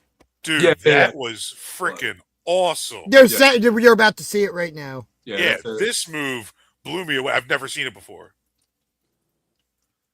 That was so cool. That is referee Nick Shin archive. Nick Shin. You said that's called acid reflux? Yes. Is that their name, or is that just the name of the move in general? No, that's the name of the moves when Johnny and Trent were doing it. Okay. No, this was a great match, man. You know what I mean? We saw a lot of passion, a lot of animosity, especially after last weekend's bat match between Kid Legend and Tommy Grayson. But I gotta say right here, this is just disrespectful. So far now we've seen him do it to Kid Legend. We see him do it to Rick Blade. It's just disrespectful, man. We see him do it to Johnny Cashmere. Alex Rivera, the original neck nuts. Yeah.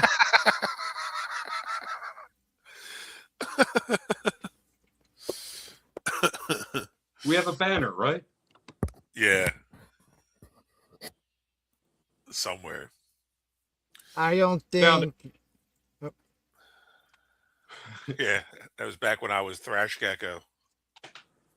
Before your metamorphosis. Yeah, that's right. I cocooned. Did Dude, go through that? I don't think so. Listen, so after the event, I walked up to Devlin Ridley, and I was like, "Hey, man, you did a great job tonight. Like, you were phenomenal. Like, I believe, like, He's like, listen, I didn't realize this is what I was using my college degree for. And he's like, but listen, he's like, screw you. And I'm like, whoa, what did I do? He's like, you said that I'd be light work for Declan Grant. And I was like, oh, well, hey, I mean, you did great. But also that goes to show you that Devlin Ridley watches my reels. If I remember correctly, I emphatically agreed with you, but I didn't talk to him that night, so I didn't have the same experience. So you didn't get that side eye kind of, I don't have time for you. No. I was over talking to Sam Reaper or something at that point. Listen, he proved me wrong. I thought he was going to be light work for Declan, but he wasn't. He No. did put up a fight. Oh. So, Wrestlers Court. We did get some interesting information from that, though. Next week, Gumar. bench warrant out for our. Well, hold on. The Gumar is still the general manager. Oh, right. She What does does that have even mean? power. That was the stuff I was deferring to you. Yeah. Yeah, so she still has power to book matches, but she is overseen by now Commissioner Don Montoya. So now she works for him. So And- now there's a check and balance in the situation, which means now can't neither of them go off suspending people for no reason. And honestly, there should be a bench warrant put out for Big Sal, because there was definitely some voter intimidation going on. But I feel like we kind of got that all cleared up that, since Angel was found innocent, that the whole... It wasn't I don't know her. if double jeopardy is allowed, Well, no. You can't charge her with it, but if Big Sal was in charge of taking the votes, I kind of have to side with BJ on this one, that maybe there should be a charge brought up against him, which he will be there, as he will be doing commentary with Johnny Cashmere this week. And I proposed to Judge Holliday, if he's found guilty, I feel like the sentence should be that he should work the concession stand but not be allowed to eat any hot dogs. He shouldn't be allowed to eat anything. What about pretzels? Okay, yeah, anything. No drinks, no nothing, no break to the end of the show, and concessions closes. I don't know. He might make that hole in the wall a little bigger if that's the case, but that's a good penalty. I like it. It's Scott Holiday, if you're watching. I really think that he needs to be brought to trial, and if that's the case, that's an appropriate punishment for him if found guilty. Yeah. But yeah, overall, this really was a fantastic show. Oh my god. One of the best show shows. Yeah, and for this past weekend, that's not the first time Kid Legend and the Backseats cross paths. Oh my god, we have another show to talk about. But before we get into that, so I'm just going to play this video, and then I will pass the floor to the turncoat on this panel at the moment. You can keep calling me a turncoat, but you're the one who was the con artist the whole time. I wasn't conning nobody. Play the video. False accusations. But here's the video. You even said it yourself. Kid Legend match. If everybody would like to mute themselves. Controls All right, guys. guys. What's up? Guess what? You guys thought I was crazy. You thought I was crazy. You have this evidence? Yeah. Oh, I've got evidence. All right. I've got okay. evidence that guess what? Our monthly predictions, What? they're not What do you as mean? clean as we thought they were. What do you mean? Here, take a look. What do Take we a got? look. What do we got? Hold on. My screen went dark again. Hold on. All right, you ready? All right, let's see it. So, it would seem that after a little bit of recon, I found out some information that kind of furthers my case into the fact that there was some tomfoolery in regards to Backcountry's predictions. I found some footage. It's gonna blow your mind. Play that. Play it right now. Whose idea was this? Yeah, have some I know respect you for sit the in that champion. office, Ginger. Don't get quiet. Don't just pause. Hey, I asked you a don't question. have no. That is not my department. Huh? What's Declan talking about? You know, I may have had a couple libations in that moment, so maybe it went over my head. Maybe I didn't really kind of put two and two together. But Friday night, it was obvious, Ginge. It's obvious. You work in the backstage area for SPO and PWU. Roll the footage. Show them. The Wild Ginger. Look at that. Blue hoodie. 2 different cameras. The SPO cameras, my own personal. As far as I knew, up until this moment, every Friday, you were at your shoot job, working in a kitchen. Of course, we would see you, before the show, figure it was your lunch break. Networking, talking to some of the wrestlers, trying to get some talent on for Tuesday. But no, you're working backstage. You're overhearing the conversations of wrestlers. Those little whispers. Those little JP and Tommy Graysons about interfering here and there. Those little blackout comments about distract the refs. Sure, these are all playing into your pocket and your decisions. I mean, look at it. You won 6 out of 7. So did you purposefully throw the card so this way you didn't have a perfect 7? Did you? I guess we'll never know, right? And the fact that you chose Controlled Chaos instead of Blackout when you've been watching wrestling for a long time, you know Blackout's MO, you know they always play dirty. It's interesting that you chose them to lose in this match, especially going into Midnight Express. Now, me, I initially chose Blackout, but then I felt bad because I always call Controlled Chaos the best tag team in the world. So, I like to stand by my ethics. You said on Instagram, maybe you should vote without emotion. Well, you know what? I have principles, Ginge. I do the right thing. I believe in the good guys. And as far as I can see right now, you're towing that line. So my question is this then. Is it fair that you're part of the monthly predictions for the PWU card going forward? I don't think so. I think you have insider information. I think there's a little insider trading going on. And so I'm calling upon my compatriots over at BJDG Talk Wrestling, BJ, Chef the Ref, and we take this to a vote. And we need to vote whether or not you're allowed in the monthly match predictions. Because as far as I'm concerned, you're crooked. You're as crooked as Crooked Craig Prendergast. Maybe we'll have a wrestling court with you, Ginge. Doubtful. But do the right thing. You know you need to. See, I told you. I mean, he's been working backstage the entire damn time. That is pretty damning right there. Yeah, I gotta say, man. How do we know he's calling him up the line, guys? I can't It trust like anything. There's inside information here somehow. Listen, I know what we can do. All right. Hold on now. This is the first time I've won a prediction in how long? And how long have I been here? But even that's still, irrelevant. you're working in the back. All right. You So could what just do be we do? calling the matches. So you picked out the perfect punishment Yeah. for it. Oh yeah. Why yeah. am I taking the punishment? I think there needs to be a Because- punishment here. Yeah. You're crooked, Ginger. Yeah. You're working in the back the entire time, and you knew. I know You not. knew things. But I ain't You taking- heard things. I'm not taking no punishment. You're man. taking a punishment. And yeah. guess what? If you don't think you are, I got my friend Billboard Billy Gold.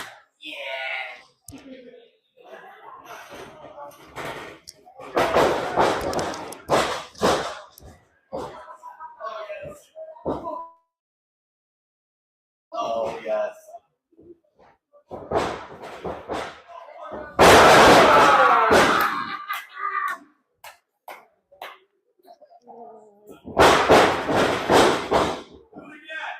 You're out, Ginger.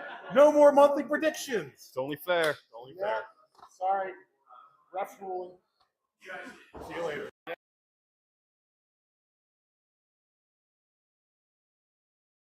Refs ruling. The ref has ruled.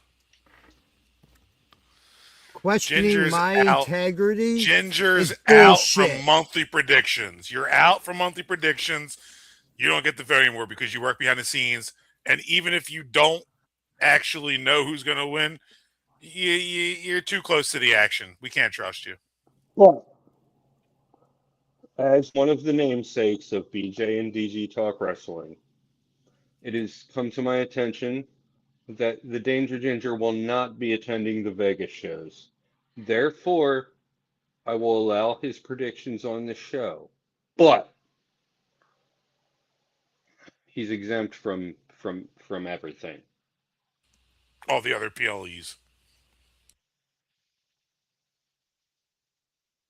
No, I mean like we can't logically put him in for a punishment. He's already received his punishment. If he's voting on Vegas and he loses on Vegas, he's getting punished. I don't care if he just got punished. He got punished on that because of the tomfoolery. This is not What absolutely tomfoolery? not. Do you have actual proof that I knew? Doesn't matter. You worked backstage. So- We know that you're back there, so it doesn't even matter. You even All said right, to so us yourself. but you you said have to us to- yourself. You said to us yourself. If you even know the winner of a match, you pick the other way. So guess what, bud? The story's been written. You told us. You said it. But can you prove I know the entire card, winners and losers, before the day going into the show? Doesn't matter. Even if it comes down to that one match that you can go left or right with. That's all. You're You crooked, didn't bro. have. You didn't have a yes crooked. or a no. You're Where's crooked. your proof? Where I've got it. is I just your showed proof? it to you. Just showed it to you. I work in production. Doesn't I matter. have You're nothing to do with the you're too close booking to of the action. show. You're still close to the action. No, You overhear everything. Look, I've been back there. It's a very small backstage area. Yeah. So if you're in production, you're like no more than 10 yards away from a discussion about this. Or yeah, and we're also talking yeah. about every person in that locker room talking at the same time. Doesn't matter. But Doesn't matter. but hold You're on, too close to the action. I will accept that I am too close to the action. I accept that, but I will not accept the fact of my integrity being questioned. It's all right, because guess what? You got your punishment. You're voted out. So justice has been served. It just so happens that it was also the same night as Wrestlers Court. So I feel which is justified. And cheers. Wait, hold on. Let me get the Peters there. Look. All this happens, and all I got was this lousy Billboard Billy Gold T-shirt. All right, You gotta turn and your choke background off for slam. everybody to see that. Well, Ginge, it's been an honor and a pleasure. But all I'm going to say is I never cheated. Having my integrity questioned, as I said, is absolute bullshit. But In words of Richard Nixon, I'm not a crook. But I accept the ruling and the voting of everybody on this show. Well, I'm glad and to I see am that more you than willing appreciate to democracy. take that step back.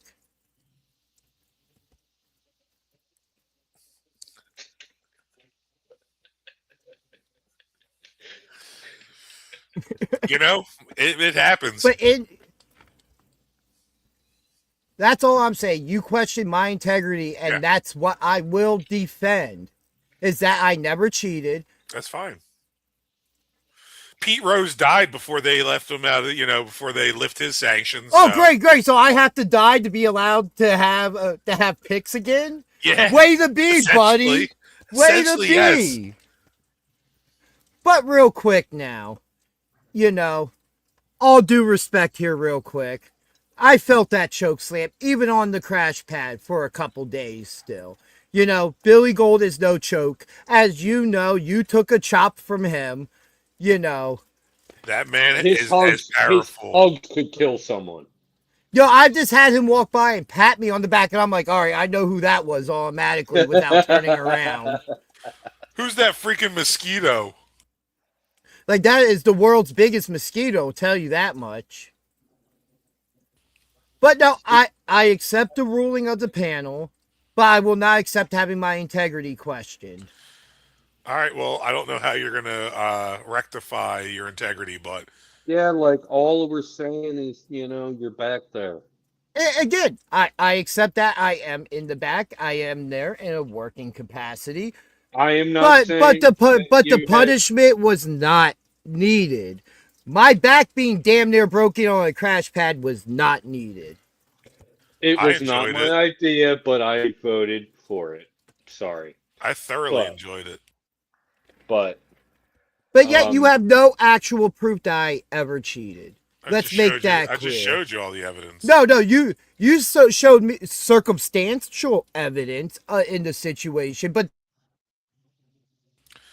when I have a witness named Declan Grant, I think my case is solved. And you're freezing, so you can't properly defend yourself. Oh no! Hold on! What did Declan Grant say? Oh, I know you're in that office. You sit back in that That's office. what he said. Who are you talking sit in that to? office. And what do I do in that? Did anybody see Pete's reaction to that statement? Oh yeah, his eyes went wide open, like a deer in headlights. To be perfectly honest, if there was a light bulb available, it would have gone ding. Like a child figuring out life for the first time.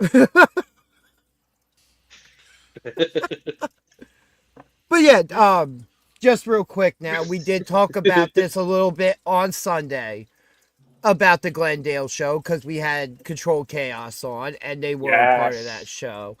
But just real quick, I would like to talk about this some. So this was in Glendale, Pennsylvania, and it was a free show for the people out there. An absolutely amazing show beginning to end, and it was only 3 matches that turned into 4. And we're talking upwards. We had between 130 and 200 people in there, where most of it after 130 it was 3B. Yeah, kind of.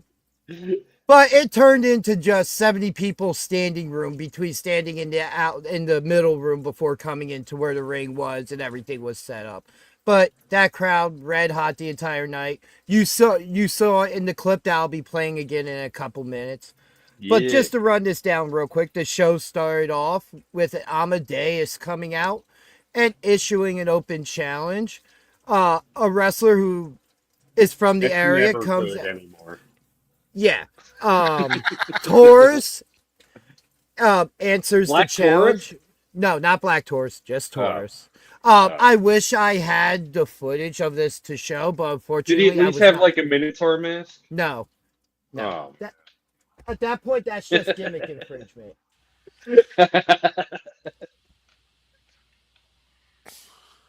Fair enough. Okay. Yeah, never heard of this dude. Not familiar with him. No. But it was a fantastic match. Amadeus loses. They had like a good 15-minute match. Come on, Amadeus, man. It was a 3/4 match card. So I get that every match went a little bit longer than we're used to. Yeah, but the crowd was red hot for this match they were in all honesty, red hot for every match. It was one of the craziest things I've ever seen. Even with a 3 to 4 match card, there was just never a lull in the energy. No. Even during an intermission that was taken. Yeah, that energy level never went down. It was just steady high or higher. Right. As the best way to put it. After that. Hiya, baby. After that, we had.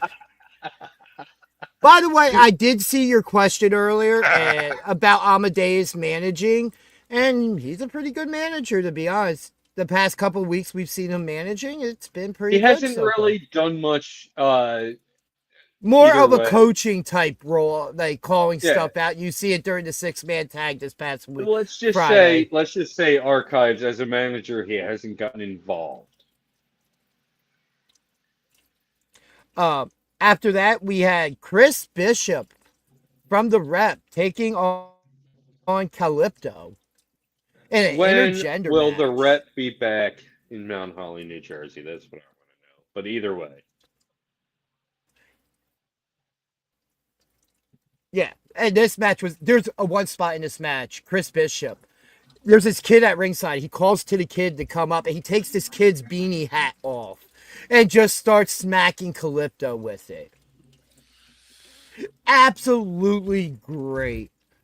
I can't. As soon as I have the footage to this, I actually do want to throw up a highlight package to show last week of the show that I'll do myself. Okay. I have new video editing glad you software. had, I haven't I'm really glad you had the added that last opportunity. part in. Well, because I'll be the one getting the footage. Well, of course. After that, and with Calypto picking up the win over Chris Bishop, we have Alex Rivera taking on Kid Legend one-on-one. Ooh. And wow, I really want to see this match in SPO or PWU because we never got a finish to this match. We're getting toward what you would think would be the end of the match, and all of a sudden you have the back seats coming out. And they're setting up Kid Legend for the T gimmick, and all of a sudden the new SPO Tag Team Champions Control Chaos music hits, and they come running out, and this match turns into a 6-man tag. Like, total time between both matches had to be close to 20, 25 minutes. Like, and again, I'll show the clip from that. From production up on the stage where I was able to get this clip. Insider. Welcome back to Wrong video. Wrong clip.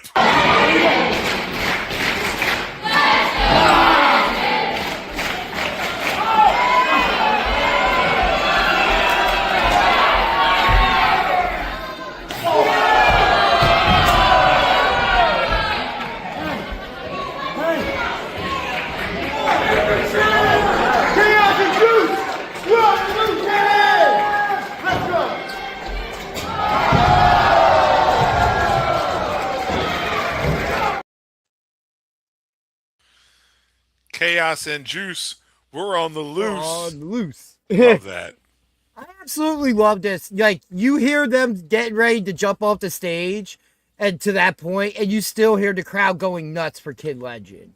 Yeah. Like, you just had to be from the city of Philadelphia or the state of Pennsylvania that day, and they were going to cheer for you.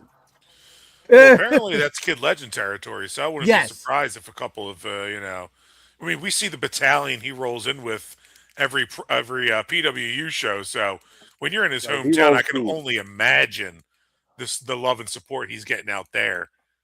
When it's probably a hop, skip, and a jump for most people to go out and see him. And how many people in attendance were not wearing Kid Legend shirts? That's the statistic I want to know. Not only so he did have some of his peeps there, but also there were fans wearing Kid Legend shirts because they were able to buy them. Heck yeah, that's it. Hey, I got my BJDG shirt talking right now, but I got my Kid Legend shirt right over there, over to the right of me. I need to stop. I was actually wearing mine yesterday. Yeah, props to Wicked Works for not the Kid Legend shirt, but the BJ. I was actually supposed to play that video earlier, but as we were crunched for time, I'm going to play it as we're right before we go off in a moment. But yeah, it was really cool because what you don't see is when they come running out to make the save for Kid Legend, Control Chaos was in their Power Rangers gear. Oh, nice. So if you saw some of the photos on Instagram and the stories of Control Chaos and Kid Legend, you see them doing there, even to the point after they win the match, the Power Rangers theme is playing for them, which was just extremely over as well. Oh, I bet, man. That, like, of course you have to end it that way. Yeah. I really would love to see them as a 3-man team. Just not that I feel like SPO or PWU needs trios titles, but if they were to ever be created, those are the 3 guys I want holding those titles first. Yeah. No, Well, I without a don't know doubt. if my body can handle it, but I definitely think that those guys are worthy tag team partners. Um, and honestly, like, who's going to stand in our way? Oh, sorry, I slipped into Kid Legend mode for a minute. Oh, I was so confused, man. I'm like, what are you talking about? But oh my gosh, thank you for clarifying. Because Sorry. wow, but now that you put it to light, like that's freaking hilarious. But yeah, so just real quick now. I actually had Sam Reaper send me a video. He actually sent it to me this time. It's just not popping on or something. He's not just randomly hacking us. Yeah, so I think that means he likes us. Who knows? But so here's that of why I just accidentally went to start playing, misclicking. So here you go. Welcome back to Reaper's Interview! So, Mr. Reaper, I know that you lost to Gold Blooded at PWU, but you did win at SPO Wrestling. Are you all done with them? Oh yeah, 100%. I am all finished. Facing Gold-Blooded, Wrath of the Wicked. It's getting stronger and better. I will say that. And with Mikey, we both have 1 wins with each other. But I will say, I won't be able to see him anymore. Well, I got some good news for you, because in PWU, they're going to be hosting a Rumble match on April 3rd, and Mikey G's going to be in it. How do you feel? I'm sorry. That's all today, folks. Tune in next time on Reaper's Interview! I thought I was done with him. I thought I was God damn!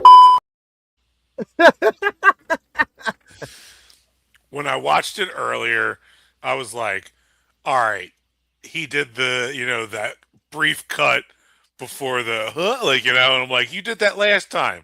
But watching it this time, yeah, it's still freaking funny.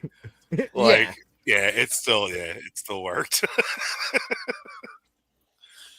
Now I'm enjoying these little Reapers interviews, but I think Sammy needs to go back to singles matches. But I mean, clearly we're going to see him in a Rumble this week, so yeah, it's essentially. Which I'm very interested that this is for the SPO title match. You know what I mean? Like. It's pretty interesting that the title's up on the line. So how interesting would it be if Sam Reaper somehow wins this and becomes the champion?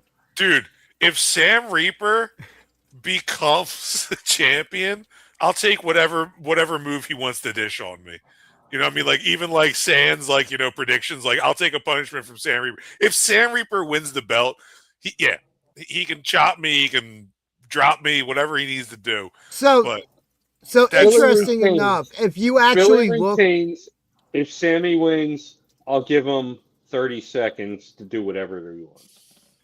Whatever move he wants to. So it's very interesting if you look at this. As some of the people in it, you got Billy Gold, Alex Rivera, Corazon, JJ Smith, Mikey G.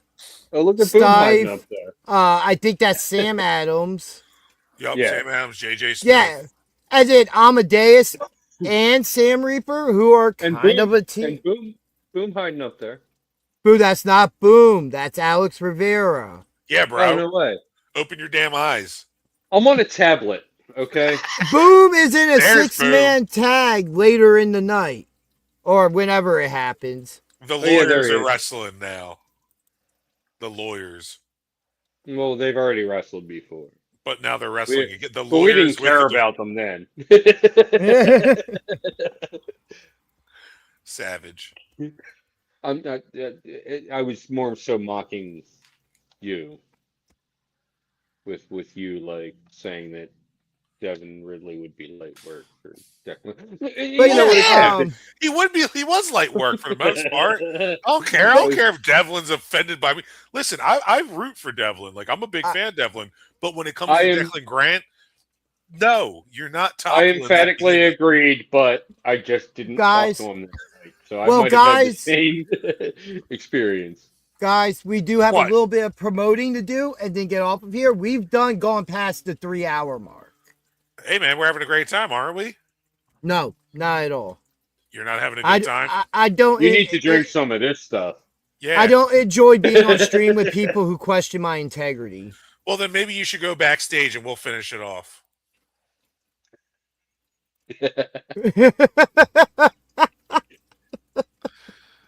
Exactly. See, I'm just chilling, having a good time, drinking some good beer. Got Captain Hostile over here. I still got I guess I have my shit flipped, so I need to. Yeah, it's I'm just cool always cucumber dog. Captain Hostile, come on. So anyway, I mean, you dropped the F-bomb earlier, but we won't talk about that. I did not. Well, who gives a fuck? Whoa! I did not. I don't even know if I that's challenged PG. I don't even know if that's Technically- DG.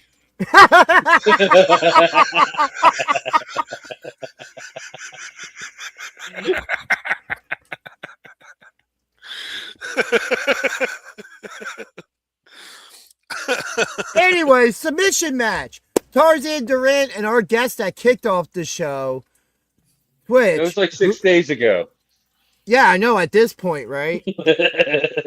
Dude, so for fun, who do you think's gonna win? No explanation, just pick your pick. Twitch explanation. No not explanation, just necessary. pick. Not necessary, but I say Tarzan retains. I know we had Twitch on, but Tarzan retains. Well, since it's I'm for the not belt? well, since I'm not allowed to vote no more, I can't break the tie. So It's a good point. But this is just for fun. We're not even Sorry. there's no punishment. This is just us talking for fun. But you're right, you are involved, so you probably already know who's gonna win this match. You crooked ginge. I forgot it's for the belt. In which case, I'm going Tarzan. He's holding that thing. He's taking it to Vegas. All right, let's roll on to the next one. Oh, whoa! Blackout retains. Sorry, Control Chaos. I am. You're not getting it this time. They're taking that to Vegas. They got it. well, Pick with but your heart, dog. I do have to ask the question though. What about Gold Blooded in a triple threat situation? What if Control Chaos hits total elimination on Robbie or Jay George and Gold Blooded can get in there, clear the ring, and steal the win?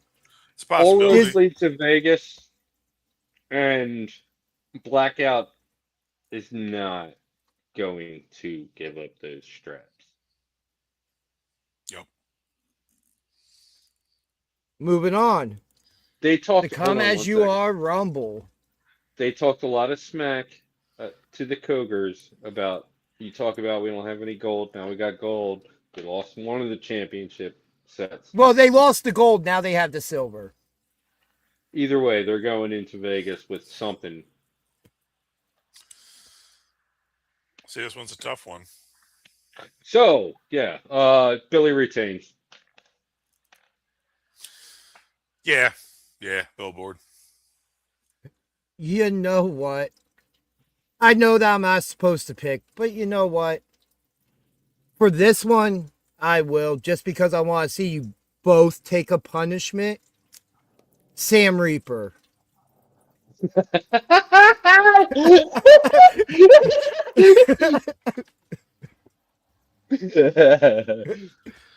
Dog. Especially because let's put it.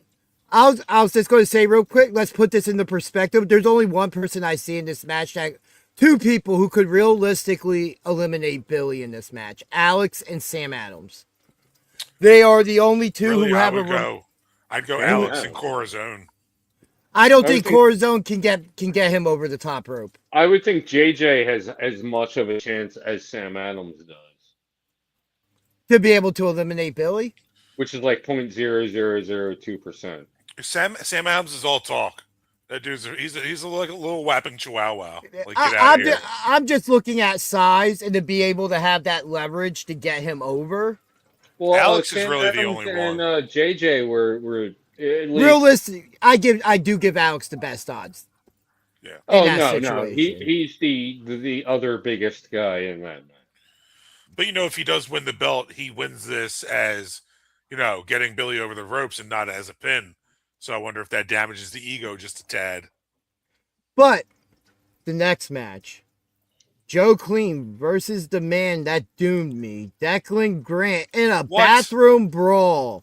Now, I don't know what this entails or anything like that. I just really hope that Tommy Biz and Mike Trash have cleaned those bathrooms sometime this week. You don't remember Joe Clean's last bathroom brawl at the Firehouse in Gloucester? Yeah, Pat Dynamite No, but won. that was, I think, under a bit different circumstances that involved dynamite explosives and stuff. Yeah. Welcome to the PWSA. Sorry about your luck. Listen, Grant all the way, baby. I mean, I love Joe Clean, and I'm rooting for him, but I'm not, and I have no shame in saying it. Joe Clean's he's a great man, and in previous matches. Yeah, there it is. There's the next punishment. Oh, there's the next punishment. I won't be able to participate. I'm an asthmatic. Well, you know what? I'm a person with a bleeding order, and you got me choke slammed. And that's fair. That's fair. Just saying. That's fair. But I don't want to give you an asthma attack neither, because I have integrity. But anyway, I guess you guys both picked your winners for this? Yeah, Grant. All right. The gear on a pole match, Pedro Pablo versus Logie P. I mean, of course I'm a mark. I'm going to go Pedro, but, it's not looking great. Something in me is saying that it's not going to happen. Yeah. Logie, it's a pole. Logie has the height advantage. Pedro is a little bit shorter. I mean, that's enough for me. So you're going Logie? Yeah, I'm going Logie. Okay. I love Pedro. Oh, yeah. But, yeah, no. Logie wins this match. 6-man tag team, Kid Legend, Boom, and Devin Ridley taking on the Backseats and Clockwork Dylan Shaw. Clearly, you already know who I'm going with. I think you mispronounced his name. It's Clownwork, right? I mean, he's teaming with a couple of clowns. Sure, they have ability. I'm liking Kid, Boom, and Devlin. Absolutely. That's my vote. All right. And it's the Hybrid World Championship match. Face retains all day. 100%. Between Bobby Cassell, Aaron Ortiz, and the champion, the Feral Face. Let's introduce it. We can even look at the graphic. Oh, no, face all day. He's just like, welcome to my world. This is my world, and you're just here at the moment. They're like all confident and cocky, and he's just like, dude, I can't wait to watch Face just destroy both of these guys because they're both egomaniacs. Honestly, I'm kind of looking forward to Bobby Cassell just destroying Aaron Ortiz while Face is, just recovering from something outside of the ring. But I'm pretty sure we already seen that before. I think Bobby and Aaron wrestled a few months ago. No, 2 weeks ago. No, Bobby hasn't been back in a while. It was like 6 weeks ago. Oh, no. Yeah, that's right. I'm sorry. I'm thinking of Anthony. Vecchio. Vecchio. Yeah. It's been a bit since Bobby's been back, so. But then yep. Face retains, obviously, but I want to see the brutality Bobby Cassell is capable of in this match. Aaron Ortiz, sorry about your luck. I know I just said that like 10 minutes ago, but yeah, man, he's going to be the punching bag in this one. I look forward to it. Oh, And then our main event, Pat Dynamite versus KTB. Dynamite all day. Yeah, yeah. And it's not just because lately KTB's made to been look a little weaker than he might actually be. It's not because of that at all. It's because of the whole Pat Dynamite storyline, where he is just coming back from that Declan Grant loss, and he's trying to find himself. And how better to do that than by taking down this massive beast? Yeah. And then other things happening at this show. The Gumar returns, our general manager, Angel Arce. A bench warrant being issued for referee Craig Prendergast. And on commentary, Johnny Cashmere and Big Sal E. Graziani. When I saw that graphic earlier, I thought it was a versus, and I got super excited for a second before I saw the topic. Yep, I honestly had the same reaction at work. I was like, "Wait, what?" And then I look up at the top. I'm like, "Oh, okay." My blood pressure went back down. Competition, in which them and GQ have been phenomenal on commentary lately. It's been a treat. Yeah. And then let's not forget, in the end, all roads lead to Vegas. Even though this graphic changes weekly. This one has actually been pretty consistent overall.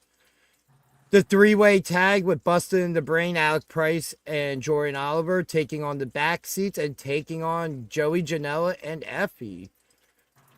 First time ever, Gangrel and Matt Tremont.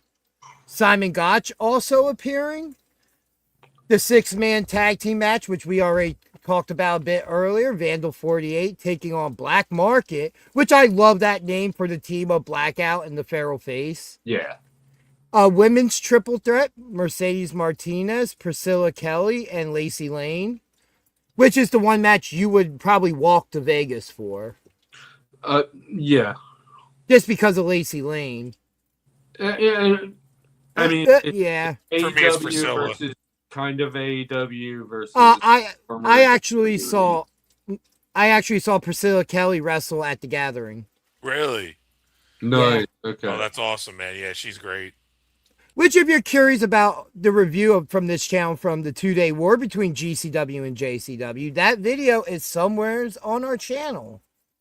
That was a really fun one to record. One called Manders versus PCO. Speaking of JCW, PCO's been wrestling there recently. PCO has been wrestling for like 50 years. Yeah, but I'm just saying, recently he's been with JCW. Yeah. Angel, yeah. Daryl A from the original WWF. Yeah, the Quebecer? No, not the Quebecers. Or was it the Quebecers? It was. It Okay. wasn't the Mounties. It was the Quebecers. It was the other Canadian.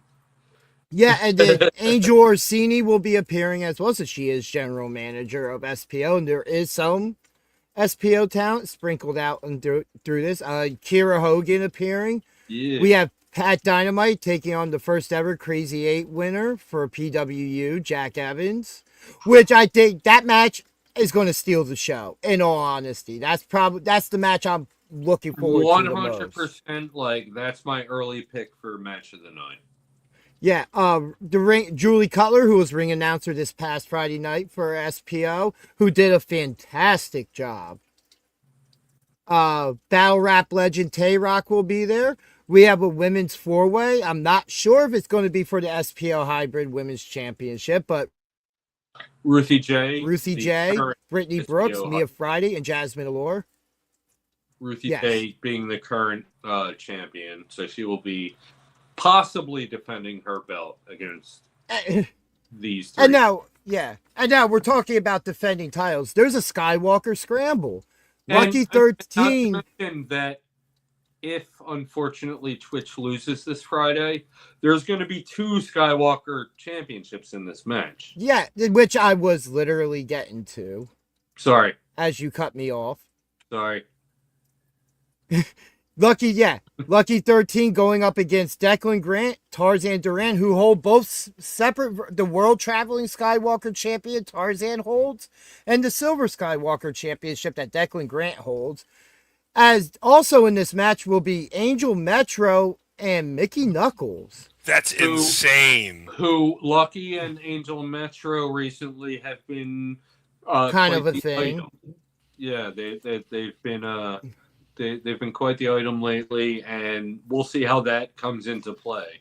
Domestic violence. They suffered a loss against the backseats at or not against the backseats. I'm sorry, against JP and Angel at Angel Orsini at Jesus Christ. Backcountry. Yeah, and it also appeared like this. I got it out. And it also appearing not necessarily announced for any matches yet. Kid Legend, Don Freeze, Billboard Billy Gold, and Live Danger. Okay, let's take these in order. Kid Legend, you already know what I'm capable of. You already know what I'm going to do.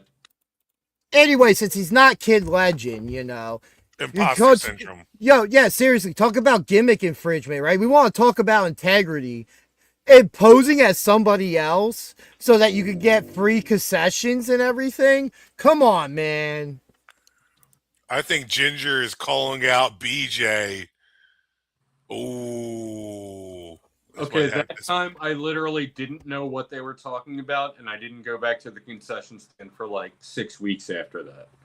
So I don't want to hear it.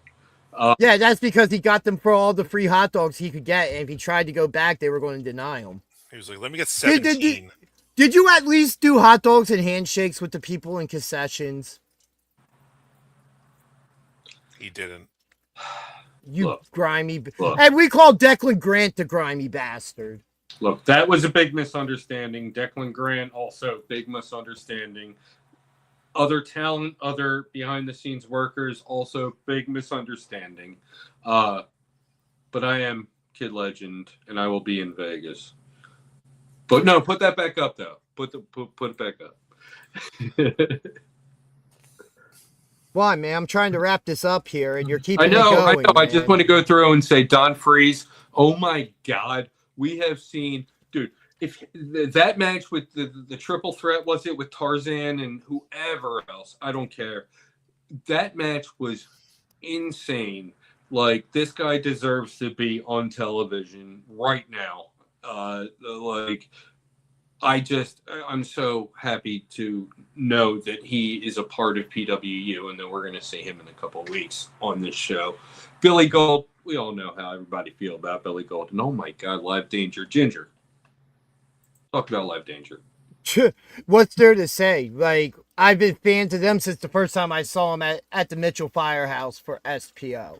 I don't know if I ever told you this. The first Mitchell Firehouse show, I rolled up in Fast Eddie's car, and the first thing I see is Live Danger bench pressing Ziggy.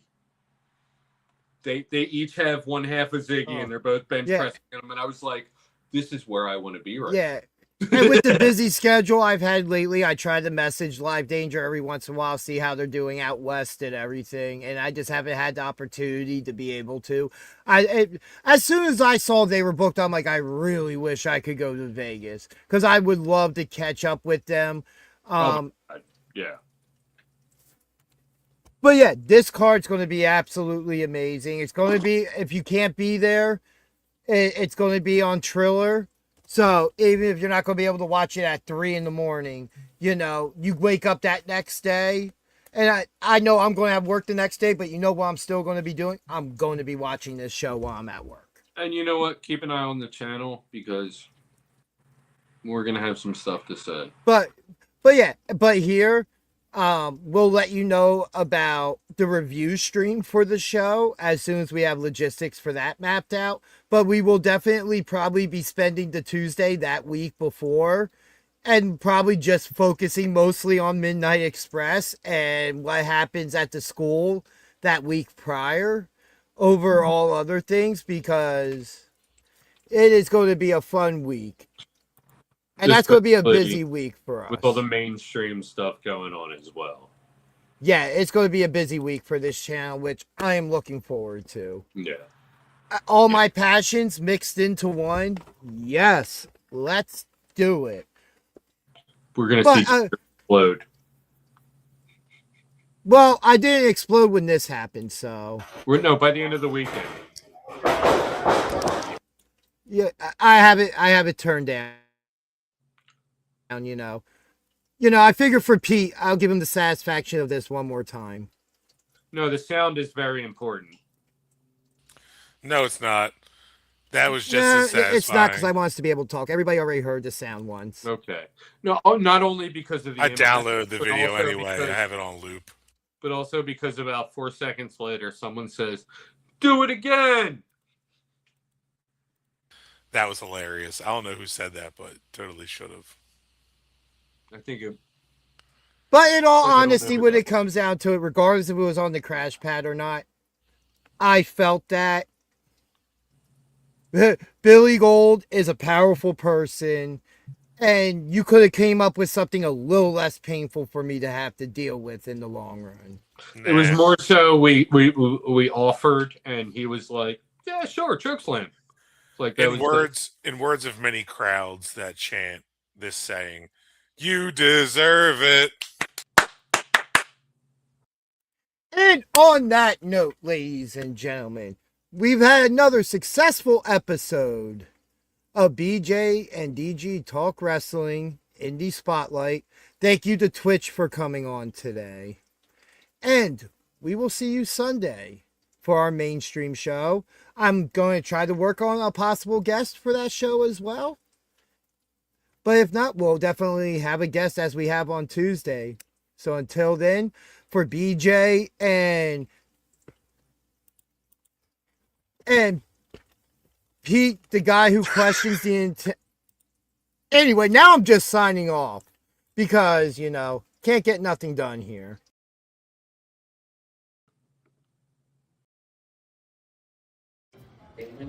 Hey, wrestling fans, this is Rick Blade telling you to tune in. BJ, DG, best wrestling talk on YouTube.